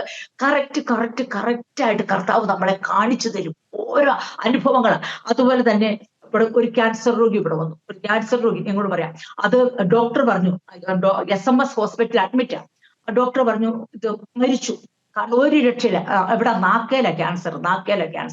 ആൾ പറഞ്ഞു ഇത് സീരിയസ് ആയി 4th കണ്ടീഷനായി, ഇത് ഒരു കാരണവശാലും സൗഖ്യമാകത്തില്ല. ദൈവത്തിന് സ്തോത്രം. ഞാൻ നിങ്ങളോട് പറയട്ടെ, ഡോക്ടർമാര് അവര് തന്നെ അത്ഭുതപ്പെടുമാറ്. ഞങ്ങൾ എന്ത് ചെയ്തു, ഞങ്ങൾ ഇവിടുന്ന് ഫോണിലാണ് പ്രാർത്ഥിക്കുന്നത്. ഫോണിൽ പ്രാർത്ഥിച്ചു. ഒരമ്മച്ചി ഇപ്പോഴും ജീവിച്ചിരിക്കുക. ഇപ്പൊ എത്ര 10-20 വർഷമായി കംപ്ലീറ്റ് ഹീലായിട്ട്. ആ ക്യാൻസർ രോഗം വന്നിട്ട് ഇപ്പോഴും അമ്മച്ചി നല്ല നല്ല ജോലിക്കാരി അമ്മച്ച മിടിമിടിക്കായിട്ട് നടക്കുന്നതായിരിക്കും. ഇപ്പോൾ നടന്നൊരു സംഭവം ഞാൻ നമ്മളോട് പറയാം. അങ്ങനെ സാക്ഷികളുടെ വലിയൊരു സമൂഹമാണ്. ഒരു മിലിറ്ററിക്കാരൻ ആ വ്യക്തി എന്ന് പറഞ്ഞാൽ നല്ല സാമ്പത്തികം, ഇഷ്ടംപോലെ കേത്തിപാടി. പുള്ളിക്കാരൻ തുണി ഉടുക്കാതെ നടക്കുക. തുണി ഉടുക്കാന്ന് പറഞ്ഞാൽ പിശാച് കയറി അതാ ഞാൻ പറഞ്ഞ 30 ഗുളിക ഒരു ദിവസം കഴിച്ചുകൊണ്ടിരുന്നത്. എന്നിട്ട് പുള്ളി ഹോസ്പിറ്റലിൽ കൊണ്ട് ഈ കൈയും ആ കൈയും കെട്ടി. കാരണം പുള്ളി ആരുടെ നിയന്ത്രണത്തിൽ ആ ഗദരദേശത്ത് കിടന്ന ആ ഭൂതത്തിന്റെ കൂട്ട്. അതുപോലൊരു വ്യക്തി, നല്ല മാന്യനായ, നല്ല സുന്ദരന സുമുഖനുമായ ഒരു വ്യക്തി. ആ വ്യക്തി എന്ത് ചെയ്തെന്ന് ചോദിച്ചാൽ ഞാൻ നമ്മോട് പറയട്ടെ, അവരുടെ കുട്ടികളെ കാണുമ്പോൾ തുണി പറിച്ചു കളയുക, നഗ്നനായിട്ട് നടക്കുക, അടിക്കാൻ ചെല്ലുക, വീടിന്റെ കഥകളെല്ലാം തല്ലിപ്പൊളിക്കുക. ആ വീഡിയോ ആ മോൻ പിടിച്ചു വെച്ചിട്ടുണ്ട്. മോനെല്ലാം ഭയങ്കര ഡിഗ്രിക്കാരൻ. ആ മോൻ ഇപ്പോഴും ആ വീഡിയോ ഓരോരുത്തരെ കാണിക്കും. ഇങ്ങനെയാ ഞങ്ങളുടെ പപ്പ ജീവിച്ചുകൊണ്ടിരുന്നത്. അപ്പോൾ ആ ഹോസ്പിറ്റലിൽ അഡ്മിറ്റ് ആയിട്ട് കൈയും കാലും എല്ലാം പിടിച്ചിങ്ങനെ കെട്ടിവെച്ചു പോവുക. അപ്പോൾ ഞങ്ങളുടെ ഒരു വിശ്വാസി പറഞ്ഞു, ഞങ്ങളുടെ ഭാഷ കൊണ്ട് പ്രാർത്ഥിപ്പിച്ചാൽ മതി, കർത്താവ് സൗഖ്യാക്കി എന്ന് പറഞ്ഞു. ഫോണിൽ നമുക്ക് തോന്നി ഈ ഫോണെന്നൊക്കെ പറഞ്ഞോട്ടെ, നമ്മൾ നേരിട്ടൊന്നും ചെല്ലേണ്ട കാര്യമില്ല. ഫോണിലൊന്ന് പ്രാർത്ഥിച്ചു, കംപ്ലീറ്റ് ഹീലായി, കംപ്ലീറ്റ്. ഇന്ന് ആ വ്യക്തിയെ SHO പിടിച്ചു ചോദിച്ചത്, നീ എന്തിനാ അത്ര ജാതി നീ മതം മാറി ചോദിച്ചു. എന്താ പറഞ്ഞു, അവിടെയൊക്കെ ധൈര്യം കാണണം. അവർ പറയാണ്, ഞങ്ങൾ ഇങ്ങനെ ഒരു നടന്ന വ്യക്തിയായിരുന്നു, കർത്താവ് ഞങ്ങളെ സൗഖ്യമാക്കിയതാ. അതുപോലെ തന്നെ വേറൊരു അനുഭവം ഞാൻ നിങ്ങോട്ട് പറയാം. ഇവിടെ നരടെന്ന് പറഞ്ഞൊരു സ്ഥലമുണ്ട്, സ്ഥലം. ആ നരടില്, അതായത് അവിടെ മുഴുവൻ ഭൂതഗ്രസ്തര സകല ജാതിക്കാരും. അവിടെ ഞാനും എന്റെ ഹസ്ബൻഡും കൂടെ ഇടയ്ക്ക് പോയി ബിസ്ക്കറ്റും എല്ലാം മേടിച്ചോണ്ടിങ്ങനെ പോകും. അവിടെ മുഴുവൻ അലർച്ചും കൂവിച്ച് മാത്രമുള്ള ഒരു സ്ഥലമാണ്. അവിടെ ഒരു കുടുംബത്തിൽ 3 പേര് ആ മുസ്ലിമിന്റെ അവിടെ പോയി കിടക്കുമായിരുന്നു. അവരെ ഇങ്ങനെ ചങ്ങലയാൽ ബന്ധിച്ച് കിട്ടുമായിരുന്നു. അപ്പോഴാണ് അറിഞ്ഞത് ഇങ്ങനെ അസുഖമാണ്. എന്റെ ചേച്ചിയുടെ ഒരു മോള് ഇവിടെ പഠിക്കാൻ വന്ന ഒരു മോളാ. അവള് പഠിച്ചിട്ട് ഇവിടെ ജോലിക്കായിട്ട് ലാബ് ടെക്നീഷ്യൻ ആയിട്ട് വന്നൊരു മോളാ. ആ മോളോട് എന്റെ ചേച്ചി പറഞ്ഞു വിട്ടു, അപ്പോൾ സീന കൊണ്ടുപോകുന്നൊക്കെ കൊള്ളാം, ഒരു കാരണവശാലും അവളെ മതം മാറ്റിയേക്കരുത്. അവൾ ഇവിടെ വന്ന് രക്ഷിക്കപ്പെട്ട് സ്നാനപ്പെട്ട് ഒരു പാഷ കല്യാണം കഴിച്ച് ഇവിടെ 45 കിലോമീറ്റർ ദൂരെ അവളും അവരുടെ ഹസ്ബൻഡും ഇവിടെ കർത്താവിന്റെ വേലയിലാണ്. അപ്പൊ അവിടെ വന്നൊരു വിശ്വാസിയുടെ റിലേറ്റീവ്സ് ആണ് ഇവര്. റിലേറ്റീവ്സാ, സ്വന്തം ചേട്ടത്തി. അവര് പറഞ്ഞു ഇവിടെ പോയാൽ മതി എന്ന്. അപ്പൊ ഞങ്ങൾ എന്നോട് അവിടെ പ്രാർത്ഥിച്ചു. ഞങ്ങൾ അങ്ങ് പ്രാർത്ഥിക്കാൻ അങ്ങ് ചെന്നപ്പോഴേ അവര് നാക്കും എല്ലാം നീട്ടി ഇങ്ങനെ അങ്ങ് നിൽക്കാൻ തുടങ്ങി. നാക്കെല്ലാം പുറത്തോട്ടാക്കി. ഒരുത്തി കാളിയാവും, മറ്റൊരു പാമ്പഴിയുന്ന പോലെ. അത് കണ്ടാലേ മനസ്സിലാകത്തുള്ളൂ. അത് കേരളത്തിലൊന്നും ഇതുവരെ ഞാൻ കണ്ടിട്ടില്ല. പാമ്പ് എങ്ങനെ എഴുകുന്നോ പ്രിയമുള്ളവര്, അങ്ങനെ എഴഞ്ഞ് ഞങ്ങളുടെ മുമ്പിൽ ഇരുന്നോണ്ട് ഈ കാണിക്കുന്നതല്ല. അപ്പോഴത്തേനും നിന്നെ കൊല്ലുമെന്നും പറഞ്ഞ് ഞങ്ങൾ നേരെ ഇങ്ങനെ എണീറ്റിങ്ങ് വരും. പൈശാചിക ശക്തി, അതായത് നാക്കെല്ലാം വെള്ളിലിട്ട് കാളിയായിട്ട് ഇങ്ങനെ ഭദ്രകാളിയായിട്ട് ഇങ്ങനെ വരും. അതേ രൂപമായി ഇവരെടുക്കുന്നത്. അതൊക്കെ വന്ന് കണ്ടാലേ മനസ്സിലാകത്തുള്ളൂ. നോർത്ത് ഇന്ത്യയിലുള്ളവർക്കെല്ലാം ഇതറിയാം. അപ്പോൾ ഞങ്ങൾ പ്രാർത്ഥിച്ചു. പ്രാർത്ഥിച്ച് നമ്മൾ മനസ്സിലാക്കണം, കംപ്ലീറ്റ്ലി ഹീലായി. കാരണം കല്യാണം കഴിച്ചാണ് ഒരു മോള്, മക്കൾ. സസുരാൽ മീൻസ് സ്വന്തം ഹസ്ബൻഡിന്റെ വീട്ടിൽ നിന്ന് വന്ന് ഇവിടെ നിൽക്കുക, സ്വന്തം വീട്ടിൽ നിൽക്കുക. കാരണം അവിടെ ഒന്നും പോയി നിൽക്കാൻ പറ്റത്തില്ല, എപ്പോഴും ഇളകിക്കൊണ്ടിരിക്കുക. യേശുവിന്റെ നാമത്തിൽ കർത്താവ് ആ വ്യക്തിയെ സൗഖ്യമാക്കി. അതിന്റെ അതിലും കൂടിയ ഭൂതത്താലും ഈ നമ്മൾ പ്രാർത്ഥിക്കപ്പെടുത്തേനും ഈ ഷട്ടെല്ലാം പിടിച്ചു വലിച്ച് ഒറ്റ പൊട്ടിയില്ല, ഇങ്ങനെ അങ്ങ് പൊട്ടിച്ചും കളയും. ഭയങ്കര രീതിയിലുള്ള പൈശാചക്തി. യേശു അതിനെ സൗഖ്യമാക്കി. ഇന്ന് അവൻ ഒന്നാമത്തെ ഒരു പാസ്റ്ററാണ്. അതിന്റെ അനിയന അതുപോലെ തന്നെ അവനും ഒന്നാമത്തെ ഒരു പാസ്റ്ററാക്കി പോവുക. അപ്പൊ കർത്താവ് കൊടുക്കുന്ന വിടുതലും കർത്താവ് ചെയ്യുന്ന അത്ഭുത പ്രവൃത്തിയുവാ ഞാൻ നിങ്ങളോട് പറയുന്ന പ്രിയമുള്ളവരെ. അങ്ങനെ അനേക കാര്യങ്ങളാണ് കർത്താവ് നമ്മുടെ സഭകളിൽ ചെയ്തിരിക്കുന്ന ഓരോരോ അനുഭവങ്ങളും. ദൈവത്തിന്റെ സ്തോത്രം. അതുപോലെ തന്നെ ഞാൻ നിങ്ങളോട് പറയാം, ദൈവത്തിന്റെ സന്നിധാനത്തിൽ പലപ്പോഴും നമ്മൾ പാസ്റ്റർ ഇപ്പോൾ പറയുണ്ടായി, അതായത് ഹൗസസ് ചർച്ച്, അതായത് ഇപ്പൊ ഞങ്ങളുടെ സഭകളിൽ ഇപ്പൊ പാസ്റ്ററിനും ദൈവാത്മാവ് സംസാരിച്ചതുപോലെ തന്നെ ഇവിടെ ഇപ്പൊ ഓരോ വീടുകളിൽ, ബഗഡിൽ ഞങ്ങൾക്ക് ഒരു വീടുണ്ട്. ആ വീട്ടിൽ ചെന്നപ്പോ ആ കഴിഞ്ഞ ദിവസം എന്നോട് ഫോൺ ചെയ്ത് പറയാം, ഇപ്പൊ ആ ദൈവാത്മാവ് സംസാരിച്ച കാര്യം പറയുന്നത് അവര് ശരിക്കും പ്രാർത്ഥിക്കാൻ അറിയാൻ മേലാത്തവരായിരുന്നു. അവര് പ്രാർത്ഥിക്കാൻ തുടങ്ങി. അവർ വചനം പരസ്പരം ഷെയർ ചെയ്യാൻ തുടങ്ങി. അവര് പരസ്പരം അങ്ങോട്ടും ഇങ്ങോട്ടും എൻകറേജ് ചെയ്ത്, കാരണം അവർക്ക് മനസ്സിലായി അവരെ നോക്കുവാൻ ആളില്ല എന്ന് മനസ്സിലായപ്പോൾ ആ പാസ്റ്റർ പറഞ്ഞ എത്രയോ സത്യമായ കാര്യമാണ്. ഫാമിലികൾ ചർച്ചയായി മാറിക്കൊണ്ടിരിക്കും. ദൈവം ചെയ്യുന്ന ഓരോ അത്ഭുതങ്ങളും അവരെ നമ്മൾ നോക്കേണ്ട കാര്യമില്ല. അവരെ വിളിച്ച് കർത്തൃമേശ കൊടുക്കുമെന്നല്ലാതെ അവർ ഫാമിലികൾ ഇപ്പൊ ചർച്ചയായിട്ട് ഇങ്ങനെ മാറിക്കൊണ്ടിരിക്കുക, ഓരോരുത്തരും. അങ്ങനെ ഓരോ ദിവസവും ദൈവം ഓരോ അത്ഭുതങ്ങളും അടയാളങ്ങളും വീര്യപ്രവൃത്തികളും ചെയ്ത് കർത്താവ് നമ്മൾ ഓരോ ദിവസവും വഴി നടത്തുന്നു. അതുപോലെ എൻ്റെ ഹസ്ബൻഡിന്റെ പലപ്പോഴും ഭയങ്കര ആക്സിഡന്റ് വന്ന്, ദൈവത്തിന്റെ സ്തോത്രം. ഇപ്പോഴും ഞങ്ങളുടെ ക്രിസ്മസ് പ്രോഗ്രാമിൽ ഞങ്ങൾ ഒരു ഗാവിലോട്ട് പോവാം. അന്ന് ഞങ്ങള് കണ്ടിന്യൂ ഞങ്ങളുടെ മീറ്റിംഗ് ആയിരിക്കും. ഞങ്ങൾ ഡെയിലി 20-ാം തീയതി ഒക്കെ പ്രോഗ്രാം സ്റ്റാർട്ട് ചെയ്യും. അത് 30-ാം തീയതി വരെ ഞങ്ങളുടെ പ്രോഗ്രാമായി. ഇവിടെ ഞങ്ങൾ ഓരോ വില്ലേജുകളിൽ പോയി ഞങ്ങൾ ഡാൻസ് ആയിട്ടും ഡ്രാമയായിട്ടും എല്ലാം കാണിച്ച് കർത്താവിന്റെ സുവിശേഷം അറിയിക്കാന്നുള്ള. ഒരു ദിവസം അവിടെ ചെന്നപ്പോഴത്തേനും ചേതക്ക് ഒരു സ്കൂട്ടറായിരുന്നു. അവിടെ അതായത് ആ ആ സ്കൂട്ടറിന് ഒന്നുമില്ല, എന്നാൽ എന്റെ ഹസ്ബൻഡിന് ഒന്നും വന്നില്ല എന്നുള്ളത്. ദൈവത്തിന്റെ സ്തോത്രം. ഭയങ്കര ഒരു ആക്സിഡന്റ് എന്ന് വെച്ചാൽ തകർന്ന് തരിപ്പണമായി മരിച്ചു പോകേണ്ട അവസ്ഥയിൽ നിന്ന് അങ്ങനെ കർത്താവ് ഒരു അത്ഭുത വിടുതലും അത്ഭുത സൗഖ്യം ഈ ക്രിസ്മസ് പ്രോഗ്രാമിന്റെ അന്ന് നടക്കുവാനിടയായി.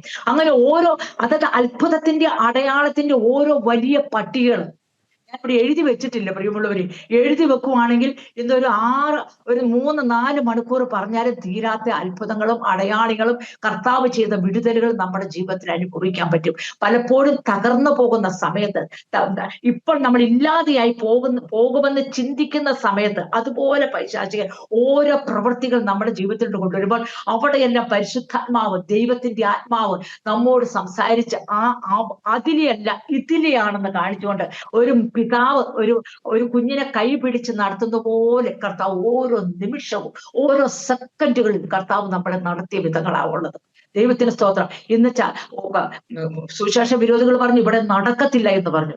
ഇന്ന് ഗംഭീരമായ ഒരു വലിയ എല്ലാ നിലകളിലും കർത്താവ് മാനിക്കപ്പെടുന്ന രീതിയിൽ നല്ലൊരു ചർച്ചും അതുപോലുള്ള ആത്മാക്കളെയും കർത്താവ് തന്ന് നമ്മളെ മാനിച്ച് നമ്മളെ അനുഗ്രഹിച്ച്, പ്രിയമുള്ളവരെ, അങ്ങനെ സാക്ഷിയുടെ വലിയൊരു സമൂഹം നമ്മുടെ ചുറ്റിലും നിൽക്കുന്നത് കൊണ്ട് നമുക്ക് എന്താ ചെയ്യേണ്ടത്? എല്ലാം വിട്ടൊഴിഞ്ഞ് കർത്താവിന്റെ പിന്നാലെ പോകാൻ നമ്മളെ കർത്താവ് സഹായിക്കട്ടെ എന്ന് ഞാൻ പറഞ്ഞുകൊണ്ട് എന്റെ സാക്ഷ്യത്തിൽ നിന്ന് ഞാൻ വിരമിക്കുന്നു. വളരെ നല്ല അനുഗ്രഹിക്കപ്പെട്ട അനുഭവങ്ങളാണ് നമ്മൾ കേട്ടുകൊണ്ടിരിക്കുന്നത്. ഇതിന് സ്തോത്രം ചെയ്യുന്ന സിസ്റ്ററെ. ദൈവം അത്ഭുതകരമായിട്ട് നിങ്ങളെ ആ ദേശത്ത് നടത്തുന്നതിനെ ഓർത്ത്. നമുക്കറിയാം, ഇപ്പം നോർത്ത് ഇന്ത്യയുടെ ഏത് ഭാഗത്താണെങ്കിലും സുവിശേഷത്തിനെതിരെ പ്രശ്നങ്ങളാണ്. ഞങ്ങൾ പാർക്കുന്ന ബോംബെയിലും പ്രശ്നങ്ങളാണ്. പിന്നെ നമ്മൾ ഓരോ ഞായറാഴ്ചയും സഭാരാധന നടക്കുന്ന സ്ഥലത്തെയൊക്കെ യേശുവിൻ്റെ രക്തം കൊണ്ട് വചനം കൊണ്ട് മുദ്ര വെച്ച് തെറ്റായ കണ്ണുകൾ കാണരുത്, എല്ലാത്തെയും ഞങ്ങൾ യേശുവിൻ്റെ നാമത്തിൽ റദ്ദ് ചെയ്ത് പ്രാർത്ഥിച്ചൊക്കെയാണ് ഓരോ ആരാധനയും നടക്കുന്നത്. കാണുന്ന കണ്ണുകളൊക്കെ മറഞ്ഞു പോകട്ടെ എന്നൊക്കെ പറഞ്ഞാൽ നടക്കുന്നത്. ദൈവത്തിൻ്റെ സ്തോത്രം ചെയ്യുന്നത്. രാജസ്ഥാനിലൊക്കെ അത് കൂടുതലാണ്. പക്ഷെ എനിക്കൊന്നു പിന്നെ നമ്മുടെ ചർച്ചകളൊക്കെ അടഞ്ഞു കിടക്കുകയാണെങ്കിലും ദൈവമക്കളൊക്കെ പ്രാർത്ഥനയിലും കൂട്ടായ്മയിലും അല്ലേ ഏതെങ്കിലുമൊക്കെ വിധത്തിൽ അവര്. അതെ, ഞങ്ങൾക്ക് നാളെ പ്രയറുണ്ട്. ഞങ്ങള് നട്ടുച്ചയ്ക്ക് വെക്കും പ്രയർ, പിന്നെ രാത്രി വെക്കും പ്രയർ. കുറച്ച് 15 പേര് 20 പേര് അങ്ങനെ കൂട്ടിക്കൂട്ടി ലോഡ് സപ്പറും ഒക്കെ കൊടുത്ത് അങ്ങനെ എല്ലാം നടക്കുന്നുണ്ട് ഇവിടെ. അതെ സിസ്റ്റർ, ഈ ദിവസങ്ങളിൽ ദൈവത്തിൻ്റെ പരിശുദ്ധാത്മാവ് എന്നോട് സംസാരിക്കുന്നൊരു കാര്യം, ഫാമിലി ചർച്ചസ് കൂടുതലുണ്ടാകണം. ഫാമിലി ചർച്ചസ് എന്ന് പറയുമ്പം നമ്മൾ ഈ ഹൗസ് ചർച്ചസ് എന്നുള്ളതല്ല ഞാൻ ഉദ്ദേശിക്കുന്നത്. ഓരോ കുടുംബവും ഒരു ചർച്ചായി മാറണം. അപ്പനും അമ്മയും മക്കളും അവരുടെ ബന്ധുക്കളും ഒന്നിച്ചിരിക്കുന്ന ചർച്ച്. അത് അവരേതെങ്കിലുമൊക്കെ ഒരു സഭയുടെ ഭാഗമായിരിക്കും. പക്ഷേ എല്ലാ വീട്ടിലും എല്ലാ ദിവസവും കുടുംബം ഒരു സഭ പോലെ അങ്ങോട്ട് പ്രവർത്തിക്കാൻ തുടങ്ങണം. ഇപ്പം നമ്മുടെ വീട്ടിൽ ഞാനും എൻ്റെ ഭാര്യയും പിള്ളേരും കൂടി ഇരുന്ന് പ്രാർത്ഥിക്കുന്നു, ഞാൻ ഒരു ദൈവവചനം പറയുന്നു, അല്ലെങ്കിൽ എൻ്റെ മക്കൾ പറയുന്നു, ആശീർവാദം പറയുന്നു. അങ്ങനെ എല്ലാ ദിവസവും സംഭവിക്കുകയാണെങ്കിൽ അതൊരു അസാധാരണ ദൈവപ്രവൃത്തിയാകും. ഈ വർഷത്തിൻ്റെ ആരംഭത്തിൽ നമ്മൾ ഈ നോഹയുടെ കുടുംബത്തെക്കുറിച്ച് ദൈവാത്മാവ് എനിക്ക് തന്ന ഒരു വചന വെളിപ്പാടിൽ നിന്ന് ഞാൻ 1-2 പ്രാവശ്യം നമ്മുടെ ചാനലിലും ഇത് പറഞ്ഞു. നോർത്ത് ഇന്ത്യയിലെ എല്ലാ വീടുകളും എല്ലാ ഫാമിലീസും സ്ട്രോങ് ആയി മാറണം. ഇപ്പോൾ പലരും പറയുന്നത് കുഞ്ഞുങ്ങളൊക്കെ വിശ്വാസത്തിൽ വരാത്തതിന് കാരണം നമ്മുടെ ചർച്ച ഒന്നും ശരിയല്ല, ചർച്ചകൾ ഈ പ്രശ്നമാണ്.